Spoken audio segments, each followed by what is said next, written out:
Yan, may tulo na kagad? Ay, bossing! Baka naman kasi hindi matibay yung ginamit nyo. Dapat ang gamitin mo ay Cherry Loom, ang yerong aluminum. Basta yero, Cherry Loom! Tibay protektado sa pangmatagalang yero. Power Play!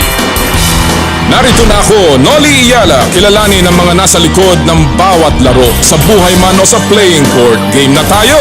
Power and Play sa Radyo 5, 92.3 News FM. Power and Play with Noli Iyala.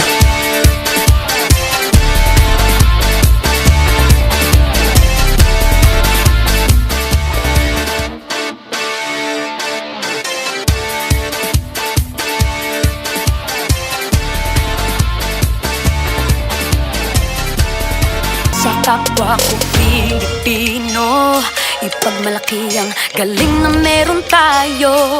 Ilantad ang likas nating talento at magdala ng saya sa mundo.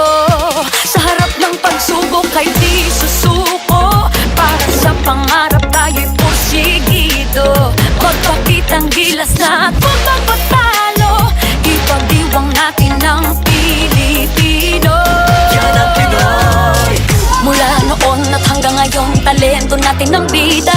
Mula sa simpleng bakuran hanggang entablado natin ipakita. May pagsubok man ng Pinoy, pinalalakas ng saya. San man tayo sa pulo, Chumbe, Sibay, Lakay, Amiga. Sama-samang pakita ang galing natin katropa. Sa kapwa ko Pilipino.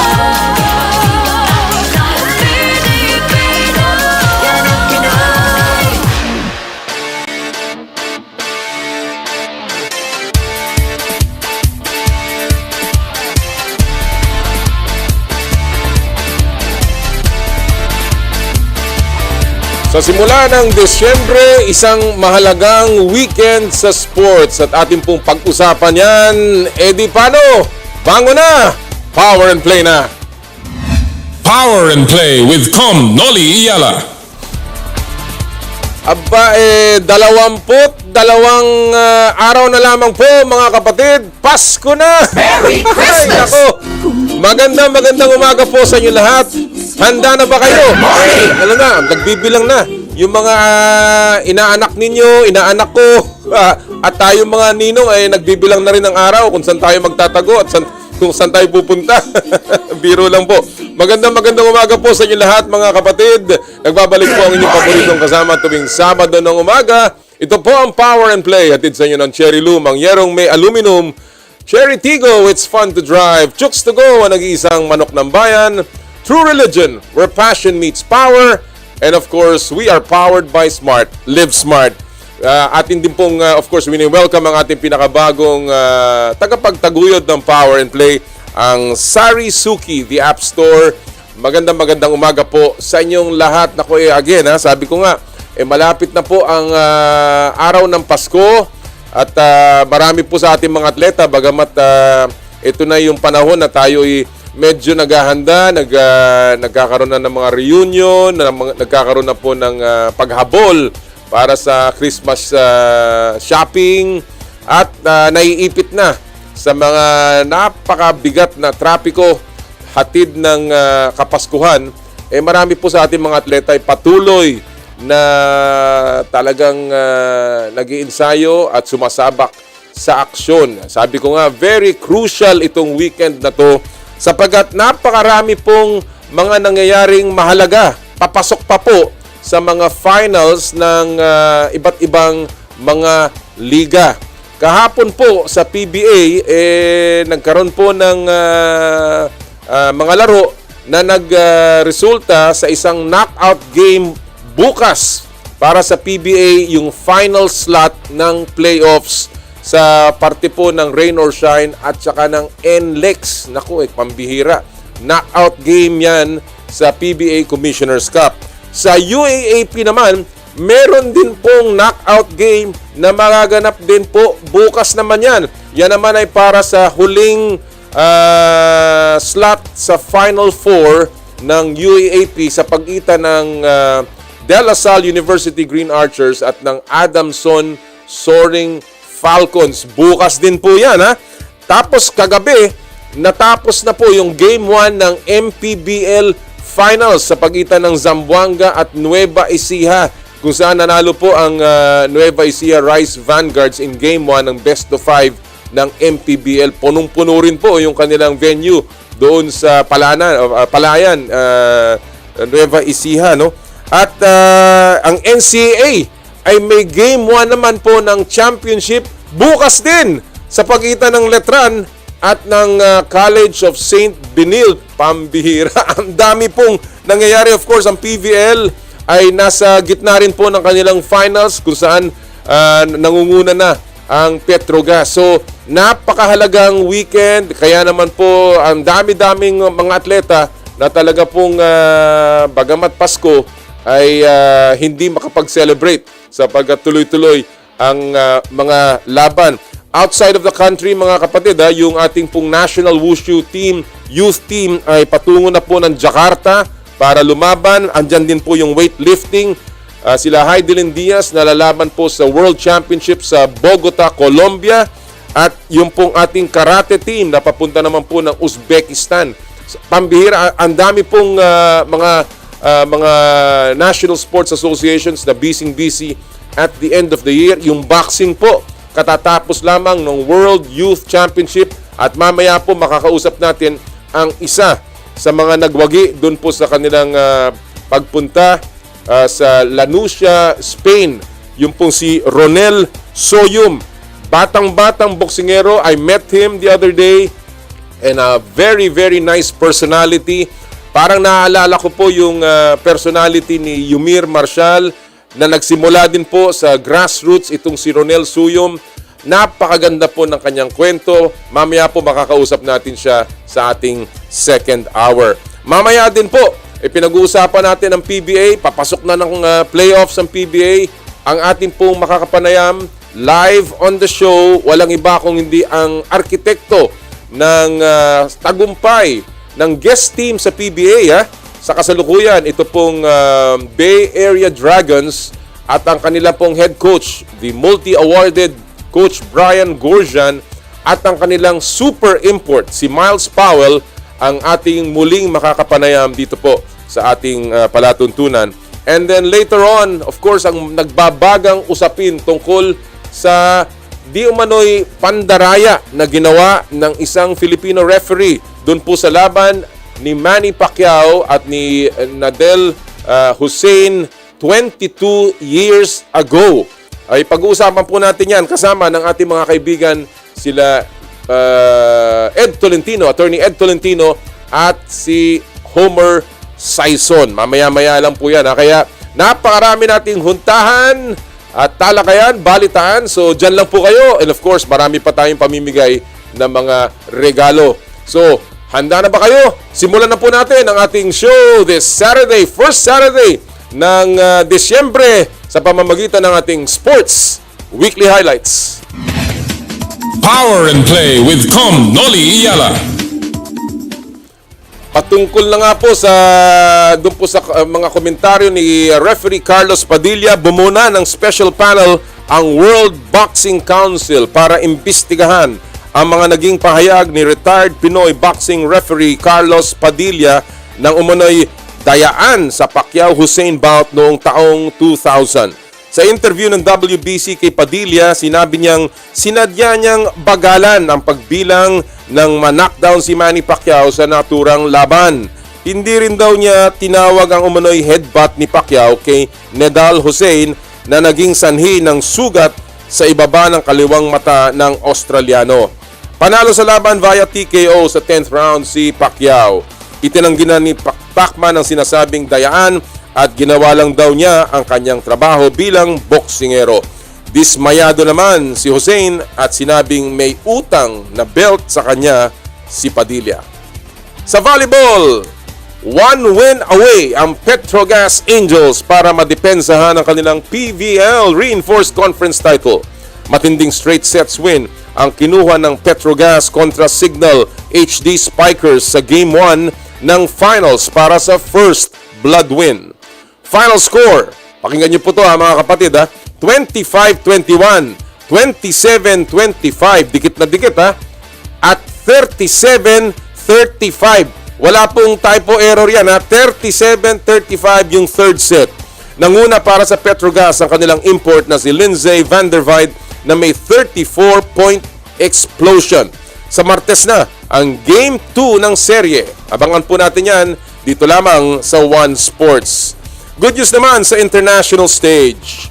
Like father, like daughter ang peg ni na Juliana Gomez at Leyte Representative Congressman Richard Gomez.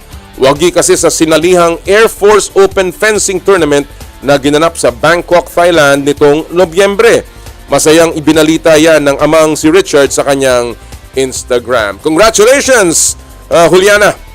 Sa World Cup, nako, ito'y kinapupuyatan ng marami sa atin. Nanggulat at nanguna ang Japan sa Group E ng FIFA World Cup. Tinalo ng Japan ang Spain sa score na 2-1 sa huling group stage match nito para makuha ang top spot sa grupo. Dahil din sa panalo ng Asian squad, hindi makakapasok sa knockout stage ng tournament ang 2014 champions na Germany. Pambihira po yan. Of course, ang latest is nanalo din ang Korea kagabi po. At pasok na rin ang Korea sa susunod na stage. Isa pang good news para naman sa mga Pinoy Hoops fans. Lusot na sa Kamara ang naturalization papers ni Justin Brownlee. Overwhelming 274 yes votes ang nakuha ni JB. Walang tumutol at may isang abstain. Sino kaya yun? Nakabarong Tagalog pa ang Barangay Ginebra Import at sumabay sa pag-awit ng lupang hinirang nang dumalo sa third and final reading. Hinihintay na ngayon ang paglusot ng counterpart bill ng naturalization sa Senado at malapit nang maging kabayan Justin Brownlee.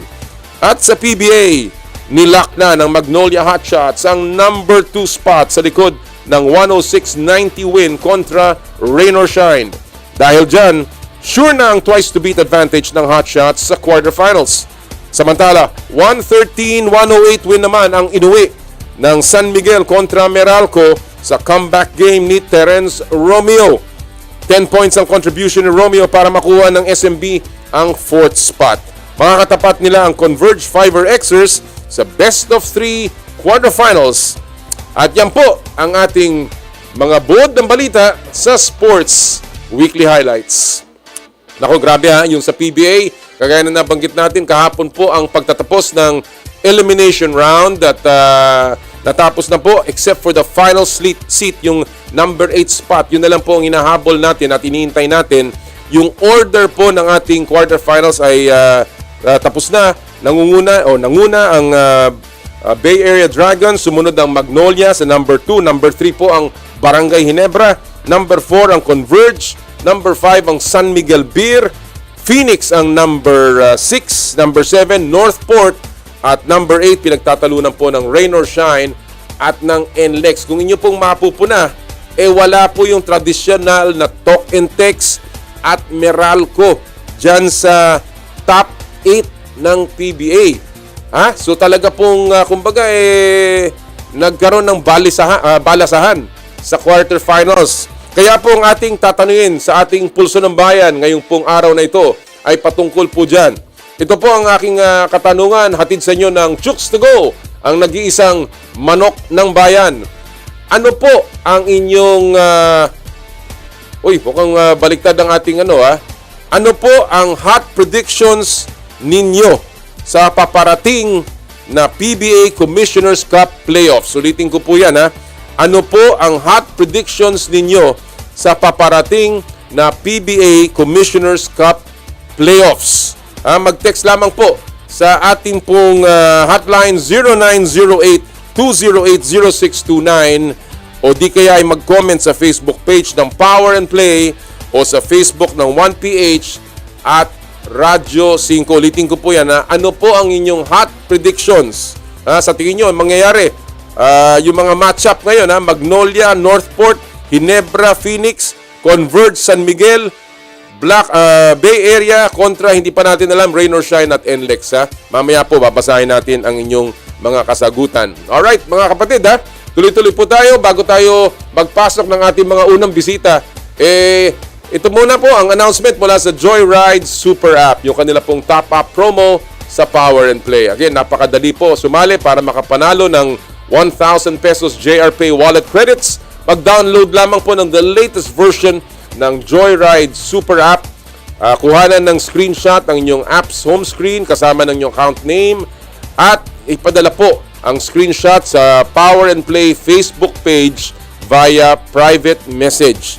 Isama nyo po ang inyong pangalan at ang registered mobile number sa Joyride account at kami po ipipili ng 5 mananalo ng JRPay e-wallet credits mula sa Joyride Super App. Magagamit nyo po yan sa mga delivery, sa motorcycle taxi, and of course sa Joyride car. Ngayong Kapaskuhan, napakahirap po ngayong gumala. Kaya po mas madali ay sumakay na lamang sa Joyride. Alright! At this point, siyempre, buena mano, siyempre lagi sa ating show, ang inyong paboritong huntahan, kasama po ng ating mga kapatid sa hanap buhay sa sports media. Ito po, ang Fast Take. Power and Play with Noli Iyala. At ang Fast Take ay hatid sa inyo ng Cherry Tigo. It's fun to drive. At ngayong araw pong ito, makakasama natin, walang iba kung hindi ang ating mga suki dito sa Fast Take, ang ating mga kaibigan mula sa Philippine Star, si Joey Villar, at mula sa Daily Tribune, si Ray Hoble. Magandang umaga, Joey and Ray. Morning. Good morning. Thank you. At napagising ko kayo ng maaga. Well, Hi, Chairman. Good morning. Magandang umaga. Alam nyo, siguro bago natin puntahan yung mga Fast Take, kanina hinimay ko yung match-up sa PBA. Hindi ko kayo hihingan ng inyong hot predictions. Pero ang tatanungin ko, ano ba sa inyo ang pinaka-interesting match-up dyan? Unahin kita, Joey. Ano sa tingin mo pinakamagandang match-up na dapat tutukan ng mga fans natin?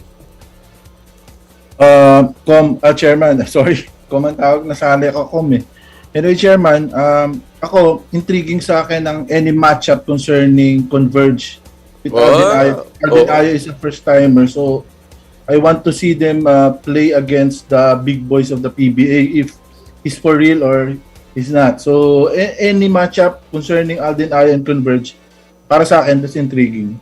Maganda yun, ha? Kasi alam naman natin na ang Converge ang isa sa mga surprise teams. Although medyo yung momentum nila bumaba after yung pagkatalo nila dahil iniupo si Quincy Miller and then natalo uli sa kanilang huling laro. But still, they are in the top 4 and kumakatok yung rookie franchise sa semifinals. Ray, ikaw, ano ang interesting matchup para sa iyo sa PBA Commissioner's Cup?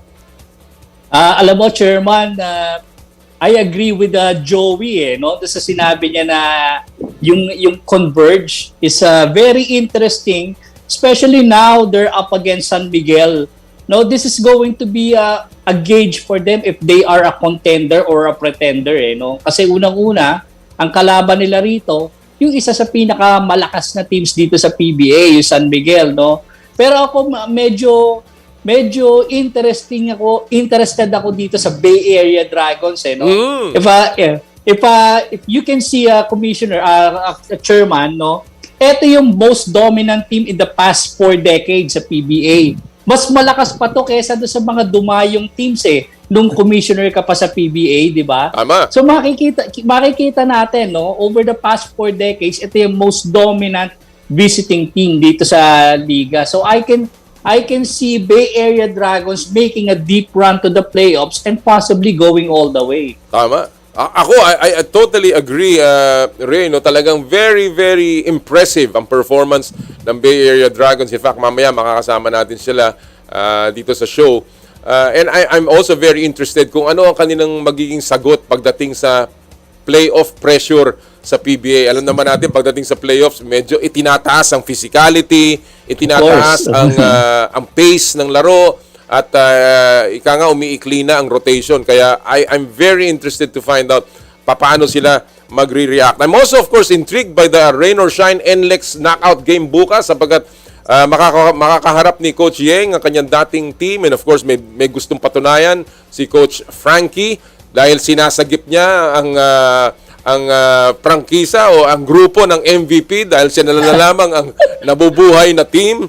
And of course, I'm also very, very intrigued by the fact na pumasok ang mga teams na hindi dating pumapasok at natanggal naman ng mga teams na dati naruroon. Sapagkat mukhang kahit paano nakakakita tayo ng konting parity, ng konting pagbabago. And that really is good for the PBA dahil very unpredictable ang laban. Talking about unpredictability, gentlemen, isa na lang tanong bago tayo sa Fast Take. Bukas, knockout game ng UAAP.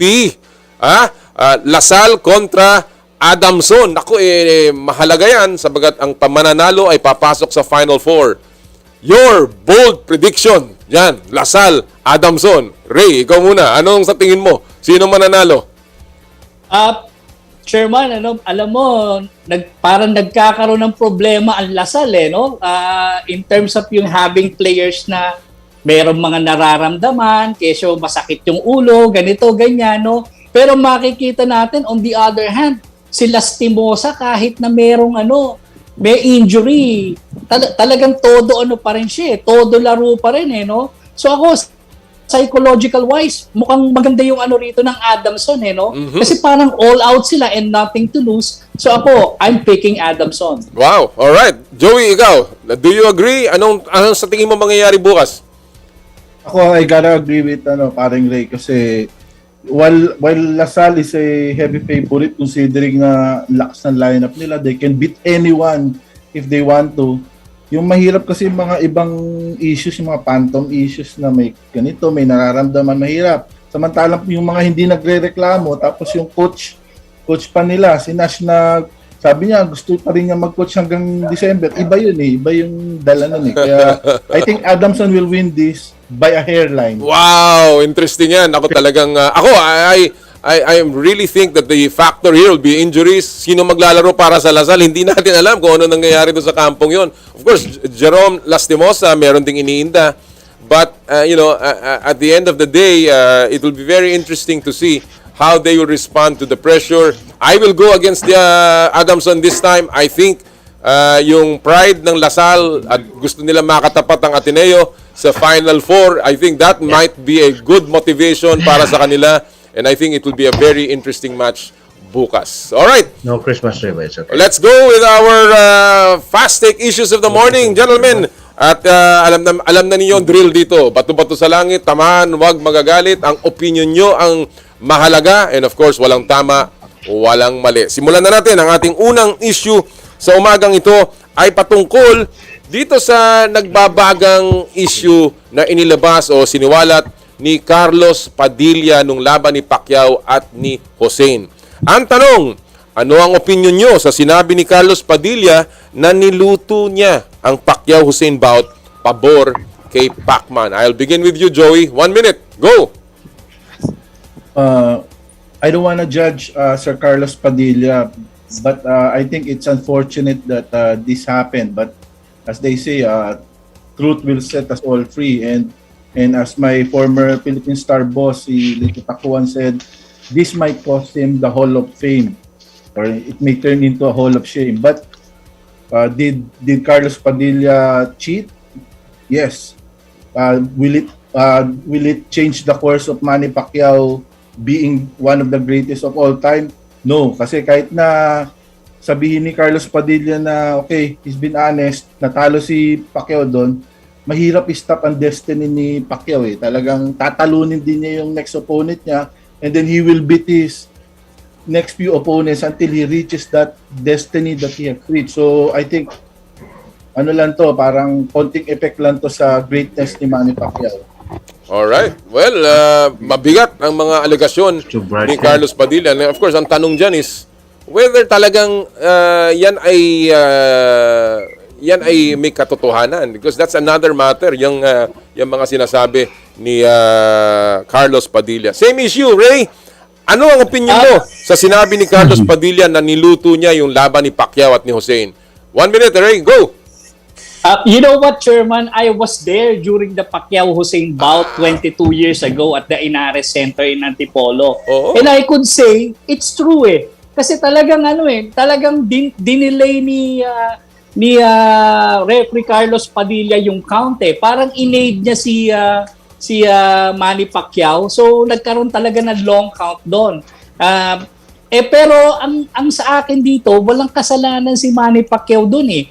I don't know what's the purpose of Mr. Padilla in making addition of aiding Manny Pacquiao. Pero I don't think it would tarnish the legacy of Senator Pacquiao dito sa boxing. Alright, well, sana nga at ako, naniniwala din ako na ang lugar ni Manny Pacquiao ay sementado pagdating sa kasaysayan ng boxing. Walang makakasira dyan. Ang masama, ang masakit, ay ito na naman, kapwa Pilipino ang sumisira sa kababayang Pilipino na talagang mabigat yung mga ganyan at considering na ito ay 22 years ago, hindi ko maintindihan kung ano ang rason kung bakit kailangan pang pag-usapan ito ngayon. As far as I'm concerned, dapat irrelevant na yan, but now these allegations of cheating becomes relevant pagdating sa legacy ni Carlos Padilla mismo. Alright, let's go to our second issue of the day. Ito naman ay tungkol sa PBA. Sabi ko nga kanina, well, isa na lamang ang team ng MVP group na naiiwan dun sa na may pag-asa sa elimination or sa quarterfinals. At delikado pa, no? Na matanggal sila, which means walang MVP team if matatalong NLEX na papasok sa quarterfinals, something that was never was unheard of sa kasaysayan ng paglalaro ng mga MVP team. So ang tanong, ano ang dapat gawing hakbang ng MVP group sa likod ng di inaasahang pagkaka-eliminate ng mga teams nito sa PBA Commissioner's Cup? I'll begin with you, Ray. 1 minute, go! Chairman, you can already see the disparity in terms of number of championships. 13 of the 14 championships were won by San Miguel Corporation. No, it is because of a more systematic approach of strengthening all the teams on its table. And one man made it possible. Yung kaibigan natin na si Al Francis Chua. No, the MVP group doesn't have an Al Francis who will work full time and dedicating on strengthening the lineups ng mga teams under its table, no? But if you look at the MVP teams, parang iisa lang ang nagbe-benefit parati rito in terms of strengthening its roster eh. And it's TNT. Kung mapapansin mo, madalas nga napipitasan ng lineup ang NLEX eh, no? Na Calvin Octana, Poy Eram, supposedly si Mikey Williams na ipipick dapat at number 4 na NLEX before. Alright, well, talagang umiiyak nga dati si Coach Yeng Giao nung nawala si Mikey Williams sa kanya. And of course, may pagkakataon sana siyang maitago yun. Alright, same issue. Joey, ngayong na medyo delikado ang mga koponan ng MVP group, ano ang dapat nilang gawing hakbang para siguro ma-improve ito sa mga susunod na mga conferences? 1 minute, Joey. Go! Ako, Chairman, I don't think it's something alarming. But you're going to ask me, the things they needed to do is, I think, the player changes, make although minor tweaks. Kasi this conference, marami kasi factors kung bakit nagkasabay-sabay na ganito. Number 1, yung mga emergent team. Number 2, sa imports. Maybe they made a mistake of getting an import na medyo magaling, pero dapat pag import ka, super import ka sa lakas ng tournament na to. Another factor, yung si Coach si Coach Chot medyo busy rin doon sa Gila, so maybe in the future he needs to decide whether he's coaching talaga fully or sa talk and text para ma-take yung off ng load. And lastly, I believe na hindi mangyayari to kasi NLEX will beat rain or shine. Alright. Maganda yon, Joey. Maganda yon. At least hindi masisiro. But I totally agree with the two of you, no? Unang-una, I think talagang ano to kumbaga ito yung barahan na naibigay sa kanila Nagkataon, merong Bay Area Dragons na kumuha ng isang slot. So talagang naging very, very tight ang labanan. So it's part of the tournament, and of course, ang Converge, biglang gumanda ang laro. Phoenix, umangat din ang laro. At medyo nagka-problema sila sa import. I also believe really na Coach Chot has to start to focus.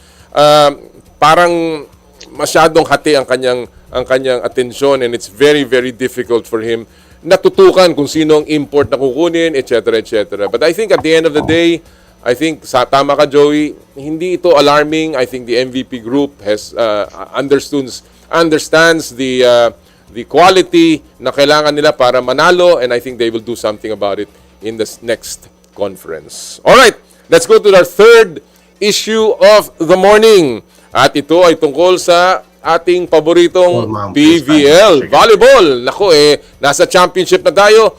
Napakaganda ng game 1. Petrogas nanalo kontra Signal in a very, very tight, kahit na 3 sets, straight sets ang panalo, very, very tight victory. So ang tanong, makakabawi pa ba ang Signal HD Spikers o tuluyan nang masisweep ng Petrogas Angels ang reinforced title? I will begin with you, Joey. 1 minute. Go! I think Signal is capable of coming back and forcing a deciding game 3. But in order to do that, they need to do several things. Like, first and foremost, stop Lindsay Van der Weyde. Kasi, grabe tong Lindsay Van der Weyde, kumbaga sa assassin Kumbaga, pag kailangan ng Petrogas ang points, they go to Van der Weyde. If Signal finds a way to stop her and make it at least make it difficult for her, may pag-asa. Number 2, si Tiberia must impose her will to fight back. There was already 5:15 in the Uber. Lucas lang, kailangan din mag-impose din ni Bierre dahil kailangan din ng signal ng What do you mean walk? That's a 15-minute walk. Si Bierre to have a chance at beating Petrogas. And of course, number 3, pag nasa back row dapat si Van der Weyde, they need to stop Aisa Maiso, Palma to score kasi yun lang chance sila makascore. So, possible pa. Very good. Alam mo, Lindsay, of course, scored 34 points kung hindi ako nagkakamali doon sa kanilang game 1, and ang bihira yan. And of course, yung rally nung third set was unbelievable, yung 37-35 victory ng Petrogas. Same issue, Ray. Sa tingin mo ba, makakabawi pa ang Signal HD Spikers o tuluyan ng masisweep ng Petrogas Angels ang PVL Reinforced Championship? 1 minute, Ray, go! Well, anything is possible, Chairman. With the way the first game of the series was played, going the distance, it means we are in for an exciting close encounter. No, but I still think Petrogas will win with the deeper roster and more reliable reinforcement in Lindsay Van Weyde, who is a great fit for the team. Maybe. Well, I agree, and I think this is going to be a down-the-wire contest. I hope na humaba pa ang finals. But one thing is for sure, ang volleyball is very alive. Sana nga ay mga taong na-disappoint dun sa pagkawala ng cream line na inaasahan nilang papasok. Makita ang ganda ng laban ng Petrogas at saka ng Signal. Worth the watch, worth the the tickets at yung trouble to go and watch our best female volleyball players sa championship ng PVL. Gentlemen, Joey, Ray, maraming salamat sa oras na binigay niyo sa amin ngayong umagang ito. Maraming salamat. Thank you, Chairman. Okay. Good morning. Good morning. Paling Joey. Thank you. Mga kaibigan, ng ating mga kasama, Joey Villar ng Philippine Star at si Ray Hoble ng Daily Tribune sa Fast Take. Alright, at this point mga kapatid, isang paalala po from Smart. Puso Pilipinas is a movement to celebrate the Filipino athlete powered by Smart. Follow them on Facebook, Instagram, Twitter, and YouTube. Get a chance to win exclusive Puso Pilipinas merch by sharing their Facebook page in your social media accounts with hashtag Puso Pilipinas. The Giga Life app is the latest mobile app from Smart that lets you discover and enjoy your passions with the different Giga promos. It can be downloaded and used by Smart Postpaid, Smart Prepaid, Bro Prepaid, and TNT subscribers via the Apple or Google Play Store. What can the Giga Life app do for me? Well, check your balance, Monitor your current subscription. Top up using debit credit card. Subscribe to the latest Giga promos. Monitor your data consumption. Auto-detect your mobile number when you are connected to Smart Network one-tap subscription to the most popular offer, Giga Video 99. And of course, Power and Play is powered by Smart. Live Smart! Sa amin po pagbabalik, hihimayin pa natin ng hustong-husto yung nangyari o ito pong issue tungkol kay Carlos Padilla sa pagbabalik po ng Power and Play. Hatid sa inyo ng Cherry Loom, Cherry Tigo, Chooks to Go at ng True Religion. Ang oras po natin, 8:35 ng umaga.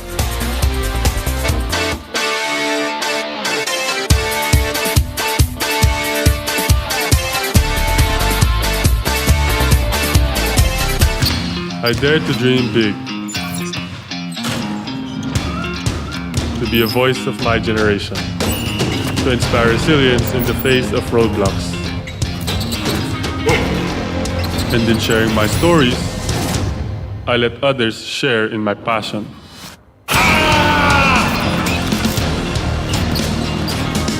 Follow Kai Stories on Twitter and share yours with Smart Double Giga Stories. Share 2 times the passion with 2 gigabytes for Twitter and more. Guaranteed every day, plus data for all sites. Simple, smart ako.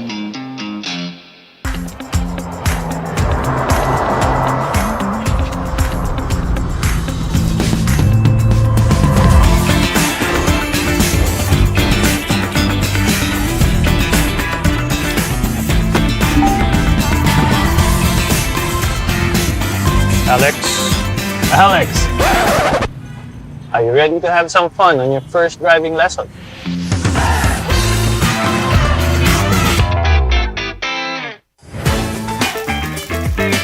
Nag-uumapaw sa real chicken juice na swak sa panlasa ng buong pamilya. Available in sweet roast, pepper roast, at harissa roast variants. Chooks to Go. Masarap kahit walang sauce. Tawag na sa Chooks to Go Delivery Hotline 8687-1010 o online sa chookstogodelivery.com or via GrabFood at Foodpanda.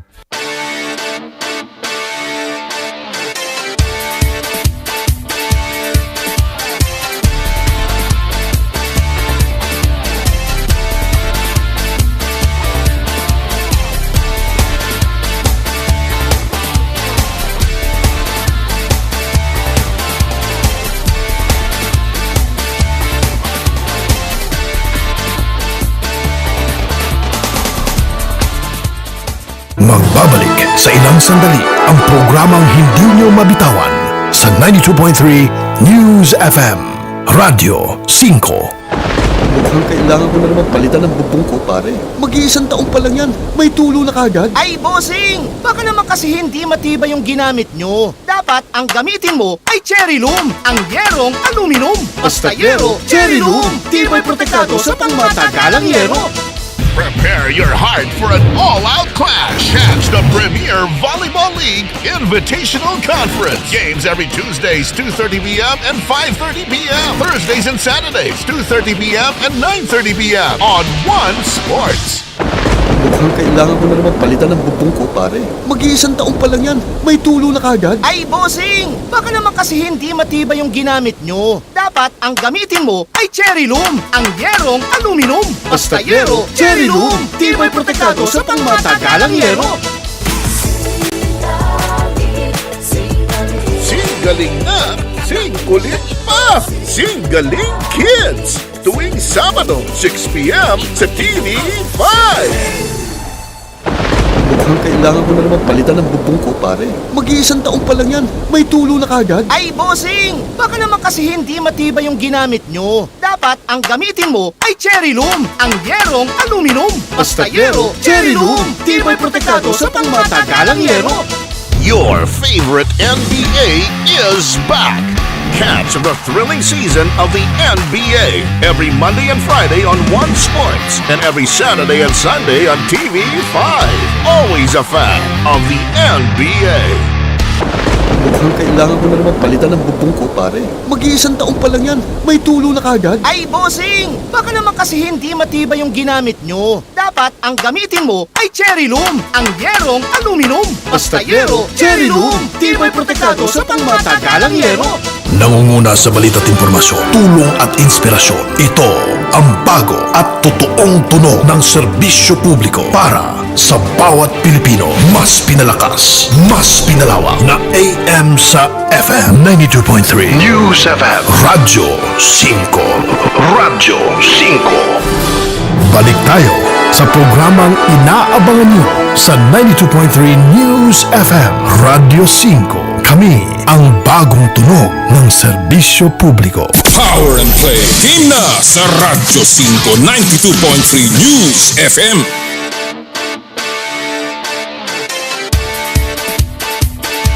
Naimbag na bigat yung amin sa ating po mga kasama sa Vegan Ilocosura. Malapit na po ang Batang Pinoy, yung ating Philippine Youth Games na gaganapin sa Vegan sa opening po ng on December 17.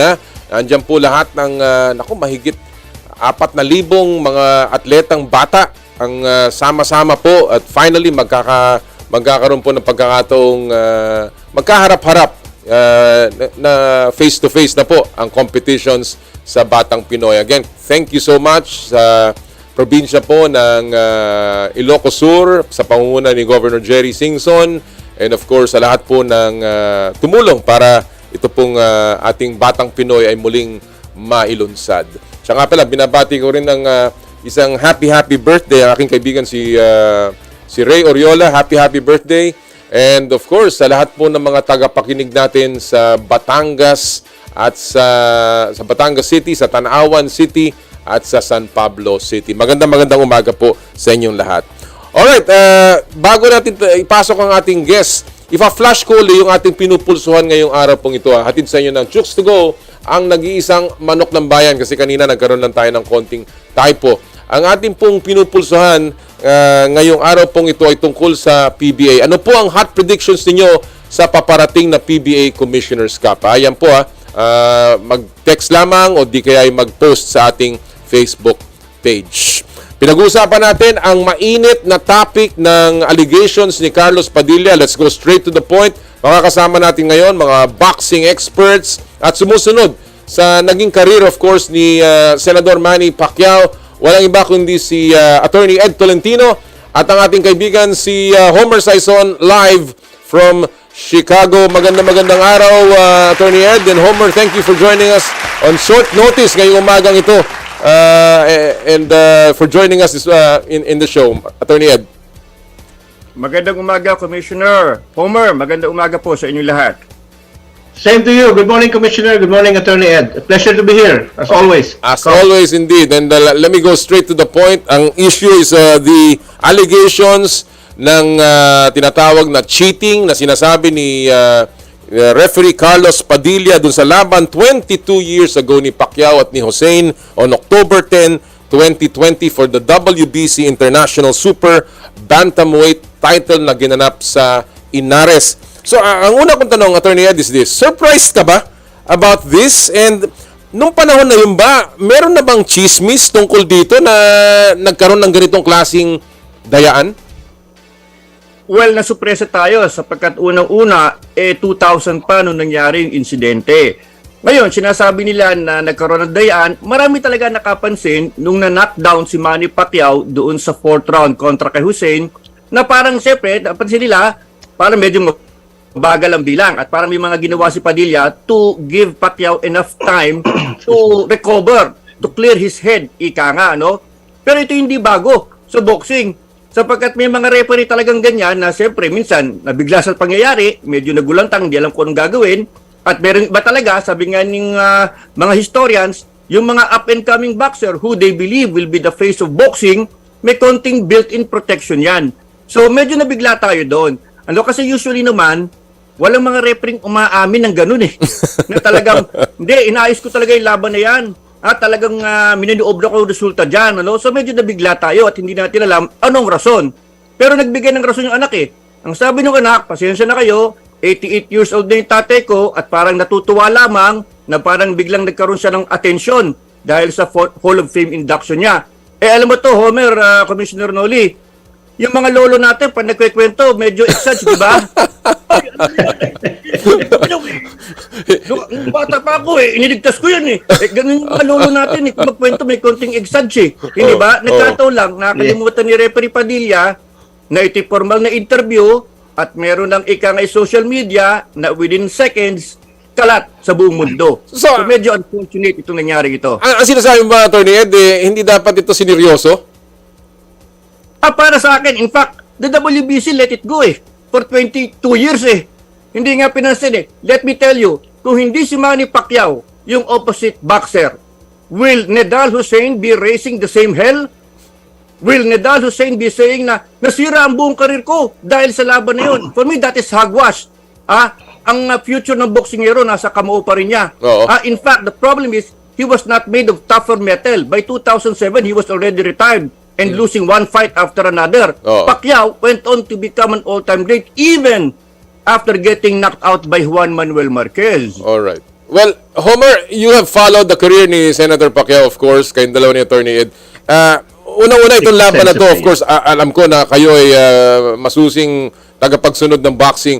Would the outcome change kung ito ay hindi nangyari, itong sinasabi nilang dayaan na binilangan si Manny at nagkaroon ng illegal headbutt na kinonsider na hindi ito illegal, mababago ba yung outcome ng laban na yon, nung panahon na yon? I don't think so because as the result would see, as you had seen with the result, ninak out pa rin ni Manny. There was a stoppage, he still won. And by most accounts, Manny was in control of that fight. He just got knocked down like most fighters get. You know, when you have when you're talking about bantamweights at that time, junior flyweight, mas mabilis, so madali ang mga knockdown. And I cannot, for the love of me, understand why all the kerfuffle. It happens all the time. If you're looking for controversy in sports in general, the easiest place to find it is in boxing. In fact, dito sa Chicago in 1927, history will tell you at Soldier Field, where the Chicago Bears played now, Gene Tunney versus Jack Dempsey. It was history's. If you look at long counts in the history of boxing, you Google mo, this is the first fight that you'd see. And for me, here's the thing. A crime, puro kayo abogado, dalawa. If a crime, ako po silent. But I'm saying here, for a crime to be committed and Pacquiao to be involved, he has to be complicit. Kung sinabihan siya before the fight sa referee na, don't worry, I got your back. Matumba ka, kung bahala sa'yo. But Manny did not know that. Manny did not seek that advantage. Ang akin lang, am I surprised? Siguro, I don't know if Sunny Padilla, I'm a big fan of his, by the way. I don't know kung nasa Twitter siya, pero he must be a follower of Attorney Ed because in January 10, 2020, Attorney Ed made a tweet and sabi ng tweet ni ni Attorney Ed was, the real story of your life is the one that you never really shared.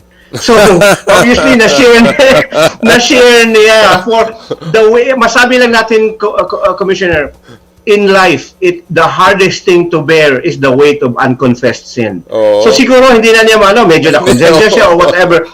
But the motivation is just like, maybe he just wanted, sabi nga ng anak, maybe taken out of context, maybe carried in the burst of emotion na na-interview siya, he made himself more important than he really is. The referee, as like a referee in basketball, a referee should not be part of the story. And now he is the story. And sa akin lang, yes, go ahead. Ang tanong ko is, bakit niya siniklaim na tinulungan niya? I mean, that's his, ang allegation siya is tinulungan niya si Manny.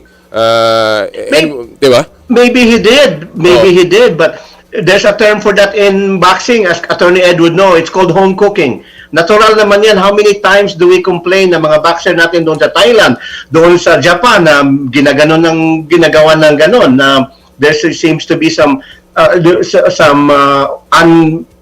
unfair officiating, but at the end of the day, sabi nga ni Marvin Hagler, one of the greatest middleweights who ever lived, when he beat the bejesus out of Victor Antuofermo and then was rewarded with a draw, he made a promise. Sabi niya, from now on, I will never put the decision in judges' hands. It comes here. So at the end of the day, Nadal can cry to all the high heavens, Hindi rin niya tinalo if he really was good, ni-knock out niya. I mean, there would have been, even if you count 100 seconds for Manny Pacquiao, he'd stayed in the canvas. Attorney Ed, anong epekto nitong allegations na to on the fight? Can the result be changed?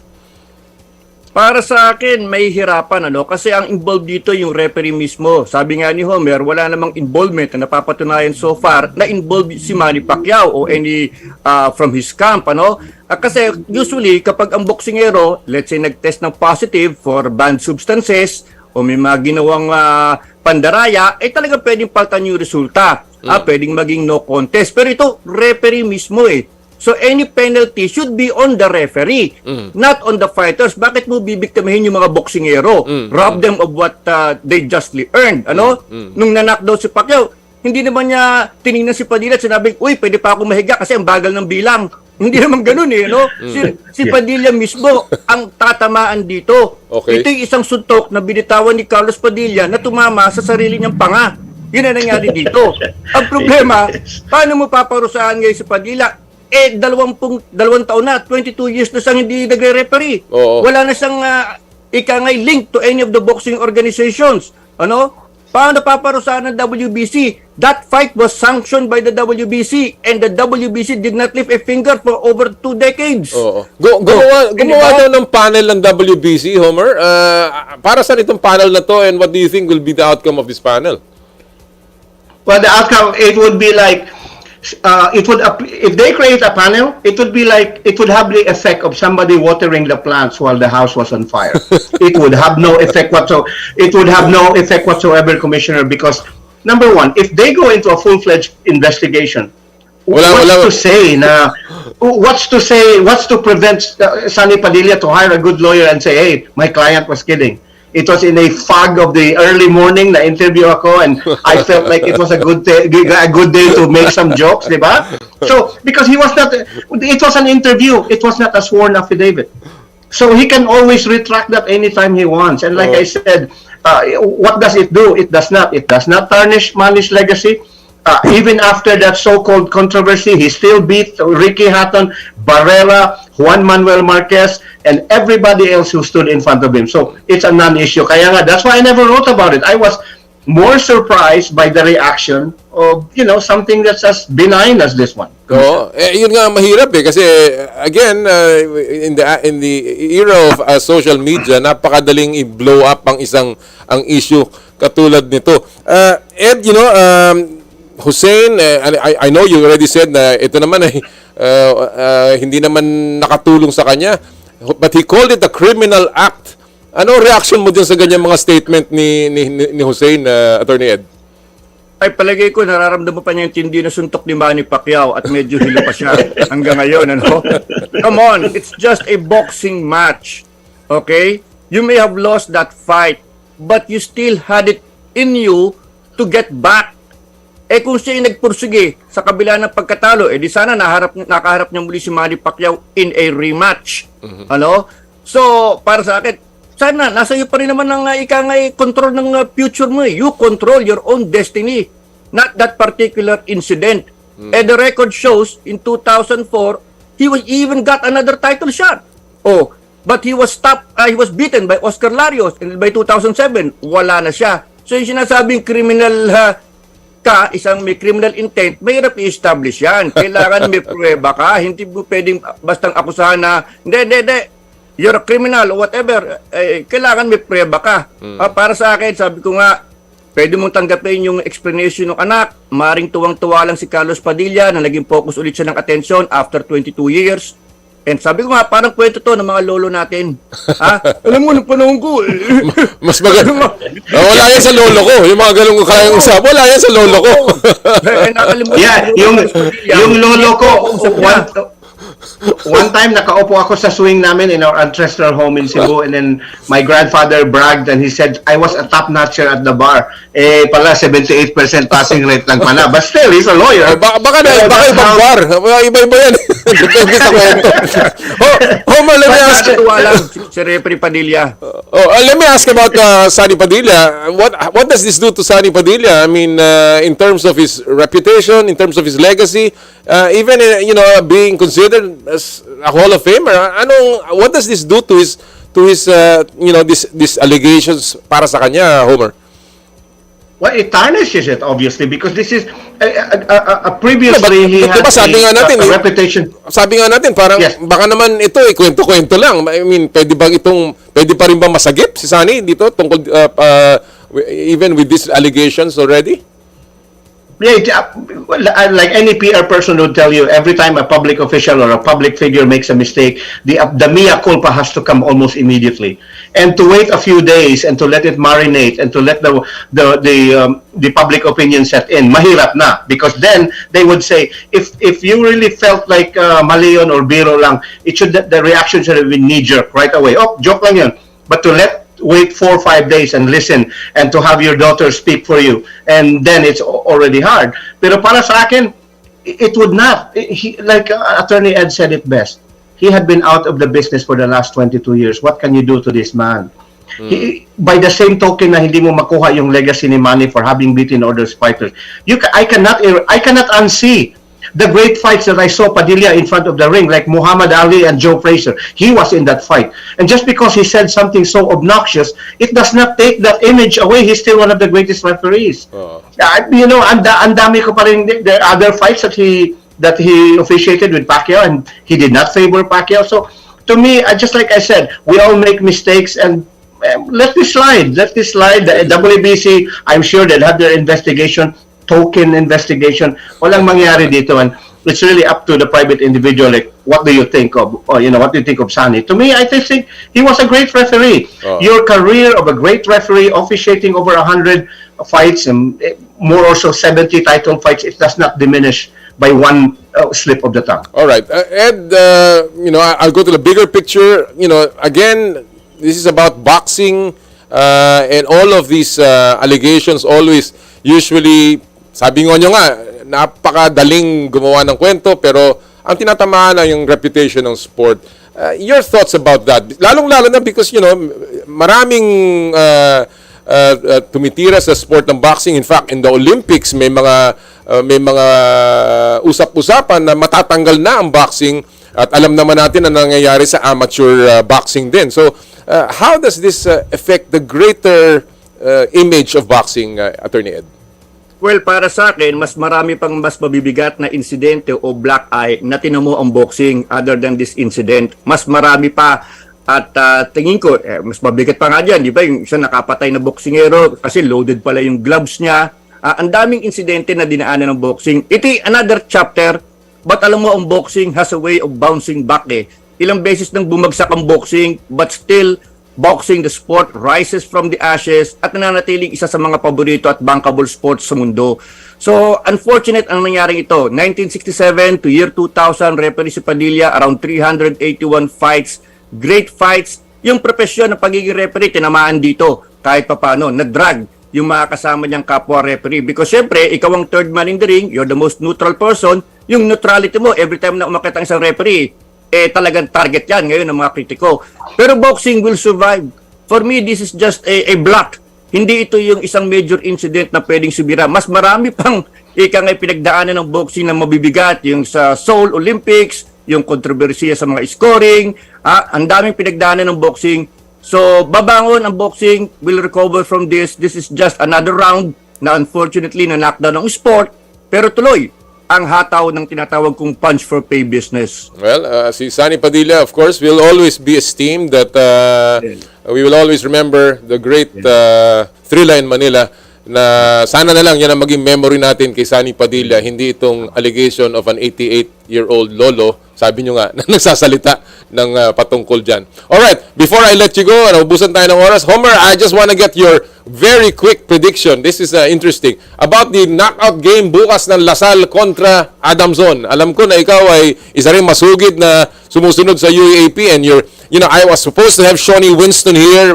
Unfortunate na nagkaroon siya ng konting problema. They're preparing for that game. What do you think will be the outcome tomorrow, Homer?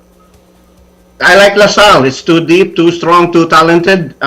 Jerome is very great. Nakausap ko siya, and we spoke about pero like I said, if they're healthy, Commissioner, I have to. Normally, I'm not afraid of making predictions, but you have to predicate here. Is Kimbao gonna play? Or is Michael Phillips gonna play? Is Shani Winston? Is he gonna be 100%?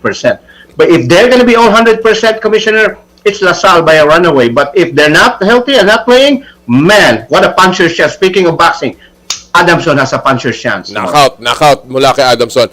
Attorney Ed, I know ikaw sumusunod ka sa FIFA World Cup. I saw some of your tweets and of course you were very thrilled with the victory of Saudi Arabia. Kahapon, nanalo din ng Korea against, of course, they're getting into the next stage. And Japan, of course, has been dominating with that victory against Spain. Tanggal ang Germany. How important are these Asian victories, especially for a country like the Philippines na naghahanap ng isang inspirasyon para makarating dyan sa ganyang klaseng stage? Perfect na inspirasyon ito nangyayari sa mga neighbors natin sa Asia, no, yung pag-advance nila sa World Cup. Alam naman natin itong sport na ito pwede talagang mag-excel ang Pilipino sapagkat di tulad po ito ng ibang sport na kailangan super tangkad ka o kinakailangan malaking tao ka, perfect yung built ng sport na ito para sa isang Pilipino at ito yung magandang template, magandang source of inspiration. Sana nga lang magtuloy-tuloy pa, pero for them to have gone this deep in the World Cup, talagang ibang klase. Can you imagine, kung sakaling in the future tayo naman umarangkada dyan, baka magkagulo talaga sa tuwa. So magandang sport itong sport na ito para sa atin, para sa akin, tugma ito at sana maging inspirasyon para sa ating mga followers ng football or soccer as the case may be. Well, although sana nga tayo maging matagumpay katulad ng Saudi Arabia pero hindi po kayang bigyan ng Philippine Sports Commission ng isang Rolls Royce ang bawat isa na mananalo ng laban. Bigat yun. Napakabigat po yun, mga kapatid. Nagbigay ng isang Rolls Royce bawat isang player. Siguro yung laruan pwede namin bigyan pero hindi po yung sasakyan. Matchbox. Gentlemen, maraming salamat sa umagang ito na binigyan niyo sa amin. Again, wonderful time. Merry Christmas if I don't see you, but I hope to still catch you soon. Tony Ed, Homer, thank you again for joining us sa Power and Play. Salamat po. Thank you so much. Have a good morning, everyone. Mga kaibigan, ang ating mga kaibigan, boxing experts, Attorney Ed Tolentino and Homer Saison sa Power and Play. Hinihimay po ang mga nangyari tungkol sa ni Padilla. Again, siguro kung walang social media, hindi naman lalaki ng ganito. Siguro pabayaan na po natin sapagkat kahit papaano Pilipino pa rin naman yan. At mahirap po na kapwa Pilipino sumisira sa kapwa Pilipino. So talagang masakit, malungkot. Pero sabi nga ni Attorney Ed at ni Homer, magpapatuloy ang boxing. Hindi mawawala ang kinang ng legacy ni Manny Pacquiao. And of course, si Hussein, pwede na pa rin siya gawin niya yung kanyang gym dun sa Australia. Alright, before we take a break, silipin muna natin ang ating mga viral videos at pop culture sa mundo ng palanghasan sa Stop and Pop. Power and Play with Com Noli Iyala. Sa video po natin ngayong linggo ay meron tayong kaunting hindi pagkakaunawaan. Ito po yung tungkol sa proposal sa field. Panoorin po natin ito. Magpo-propose po sana ang isang football player na yan sa kanyang kasintahan. Kaya lang hindi yata siya nakita ng security. Kaya naitulak tuloy palayo ang girlfriend. Roll nga natin, Santi. Tingnan natin kung maro-roll natin itong video natin. Mukhang nagkakaroon ng problema. O ulitin natin mamaya. Naghang yung ating video. Pero yan po mamaya, ibabalik natin. Kasi maganda yung ating Stop and Pop. We'll take a quick break. Sa amin pong pagbabalik, makakasama natin ang walang iba kung hindi ang mga architects ng pambihirang surge ng Bear Area Dragons sa PBA. Coach Brian Gorgon and Miles Powell sa Power and Play. Hatid sa inyo ng Cherry Loom, Cherry Tigo, Chooks to Go, at ng True Religion. Ang oras po natin, 4 minutes past the hour of 9.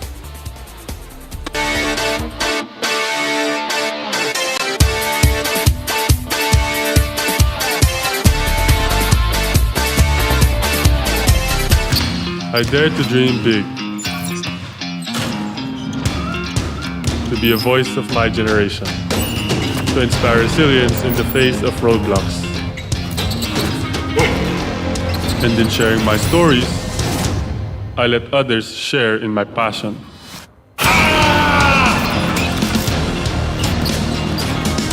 Follow Kai Stories on Twitter and share yours with Smart Double Giga Stories. Share 2 times the passion with 2 gigabytes for Twitter and more. Guaranteed every day. Plus data for all sites. Simple. Smart ako.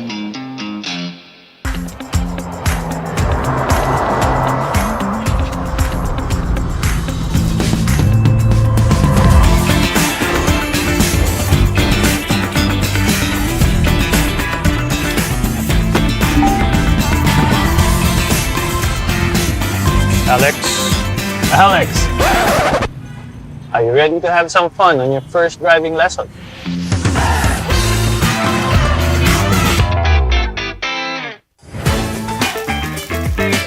Nag-uumapaw sa real chicken juice na swak sa panlasa ng buong pamilya. Available in sweet roast, pepper roast, at harissa roast variants. Chooks to go. Masarap kahit walang sauce. Tawag na sa Chooks to Go Delivery Hotline 8687-1010 o online sa chookstogodelivery.com or via GrabFood at Foodpanda.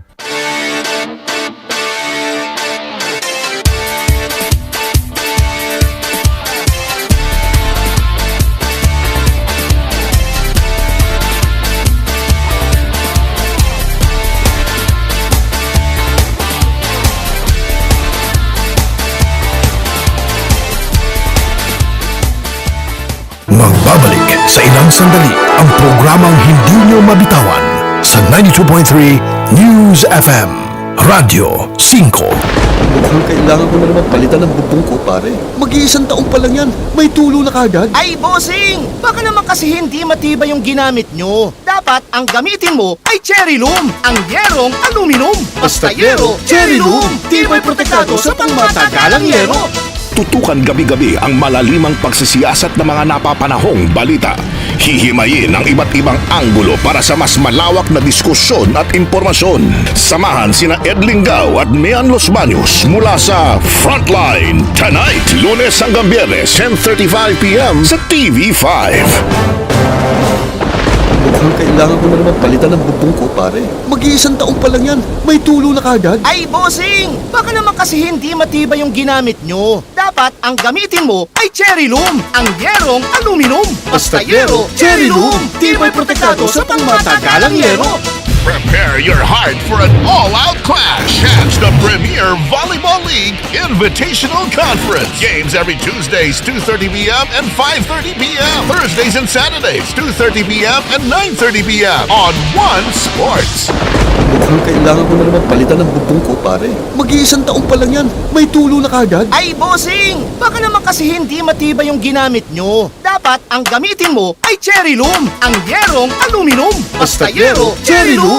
Tibay protektado sa pangmatagalang yero. Mas pinalawak, mas pinalakas, mas pakikinggan sa buong Pilipinas. By land, by sea, and on air. Broadcasting live from the studios of Radyo 5 in Mega Manila.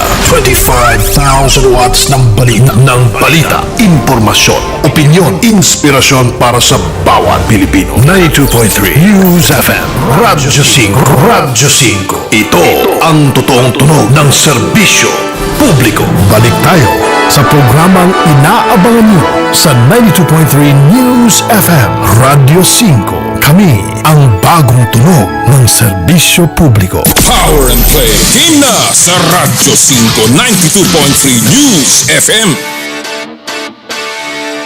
Bago po natin ipasok si Coach Brian and Miles, balikan lang po natin ang ating stop and pop moment. Ito po yung ating ini-explain kanina. Ito po isang marriage proposal. Nagpo-propose, kaya lang hindi yata nakita ng security. Ayun kaya naitulak niya palayo ang girlfriend ng player. Nagalit yung player, bad trip tuloy, at kanya-kanyang paliwanag ang mga teammates niya sa secu. Pero natuloy pa rin naman ang proposal at nagbigay ng matamis na oo si ate. Ayan, makikita nyo naman kung gaano kasaya after the marriage proposal and of course the sweet yes. And of course, that is our stop and pop moment sa Power and Play. At this point, mga kaibigan, it's time to bring in our next set of guests. And they are two of the main reasons why the guest team, the Bay Area Dragons, are number one entering the playoffs. I'd like to bring in now the head coach of the Bay Area Dragons, Coach Brian Gurjan, and of course their super import, Miles Powell. Thank you for joining us. Good morning, Coach and Miles, and spending a little time here on Power and Play. Good morning. Good morning. Thanks Good for morning. having me. Good morning.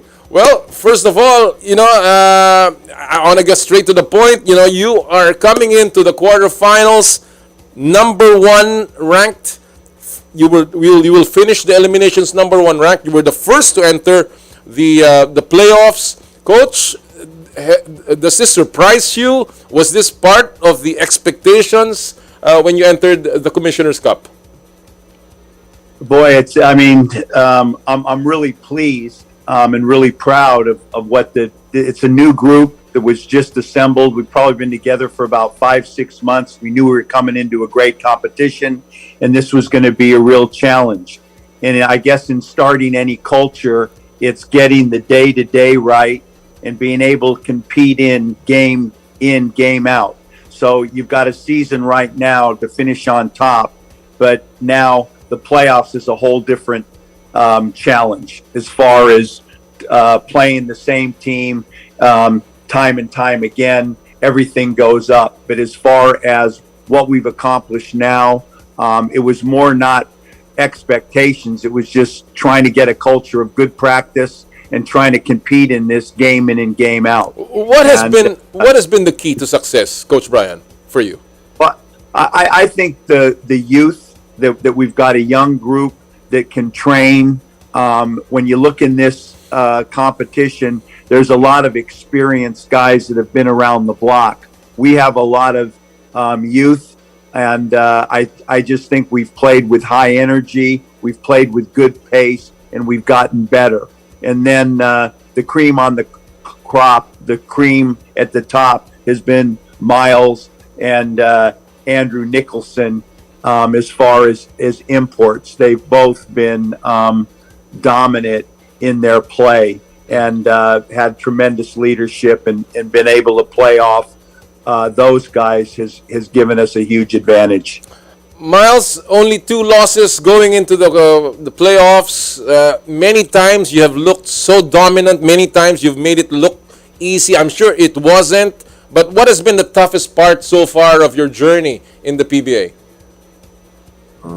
Just staying consistent. The PBA is very physical. Guys like to get under you, get after you. So, like I said, just being consistent, knowing what my team needs for me to do, and just going out every night and doing that.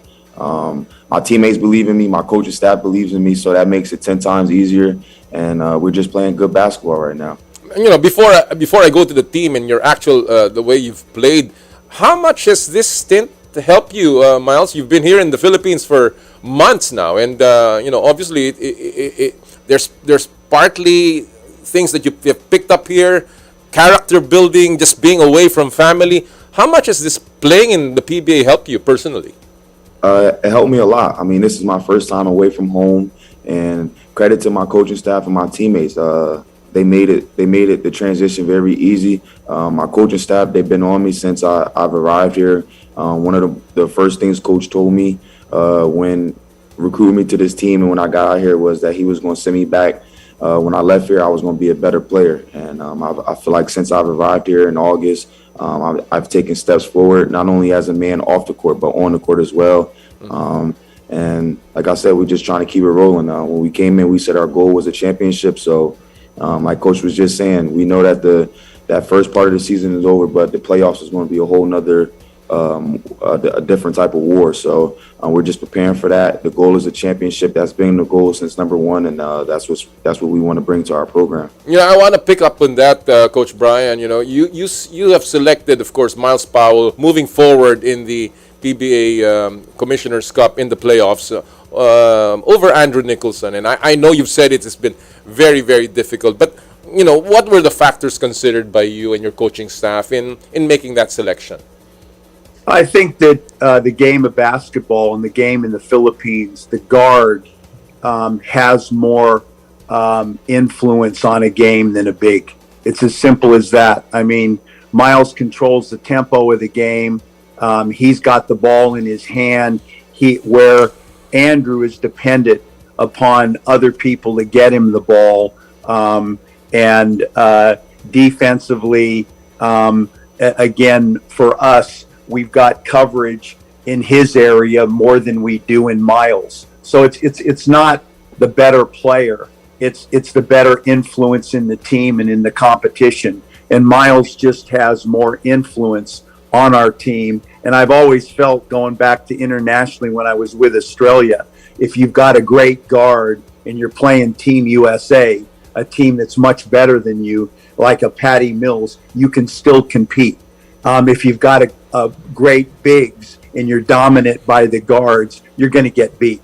So his position, his play has huge influence, and more influence than Andrews does. All right, Miles, your thoughts about that selection moving forward? You were selected, of course, over Andrew. I'm sure that was also difficult for you, but your thoughts about playing now in the playoffs and being selected to be the import moving forward.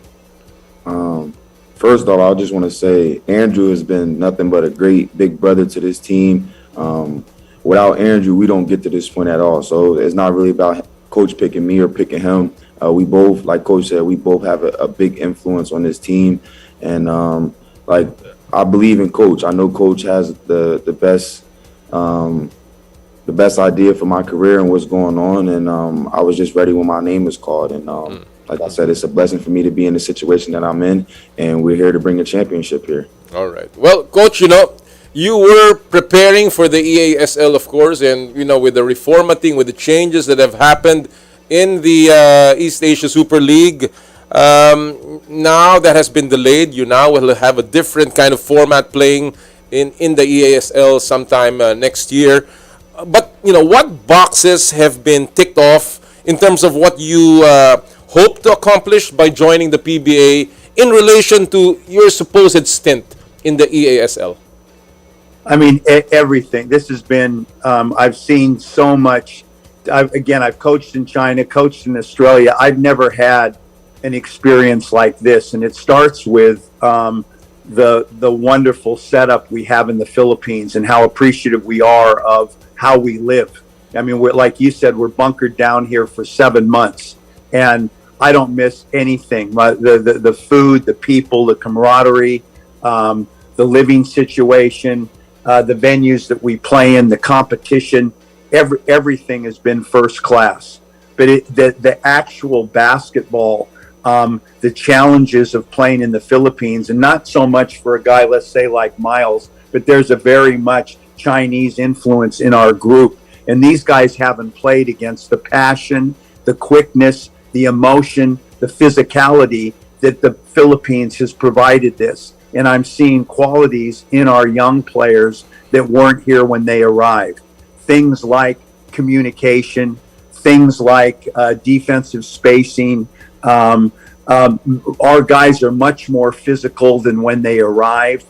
They fist pump more, they high five more, they get around and huddle up more and touch each other and communicate better. And all of these things are attributes that they've learned from being in this competition.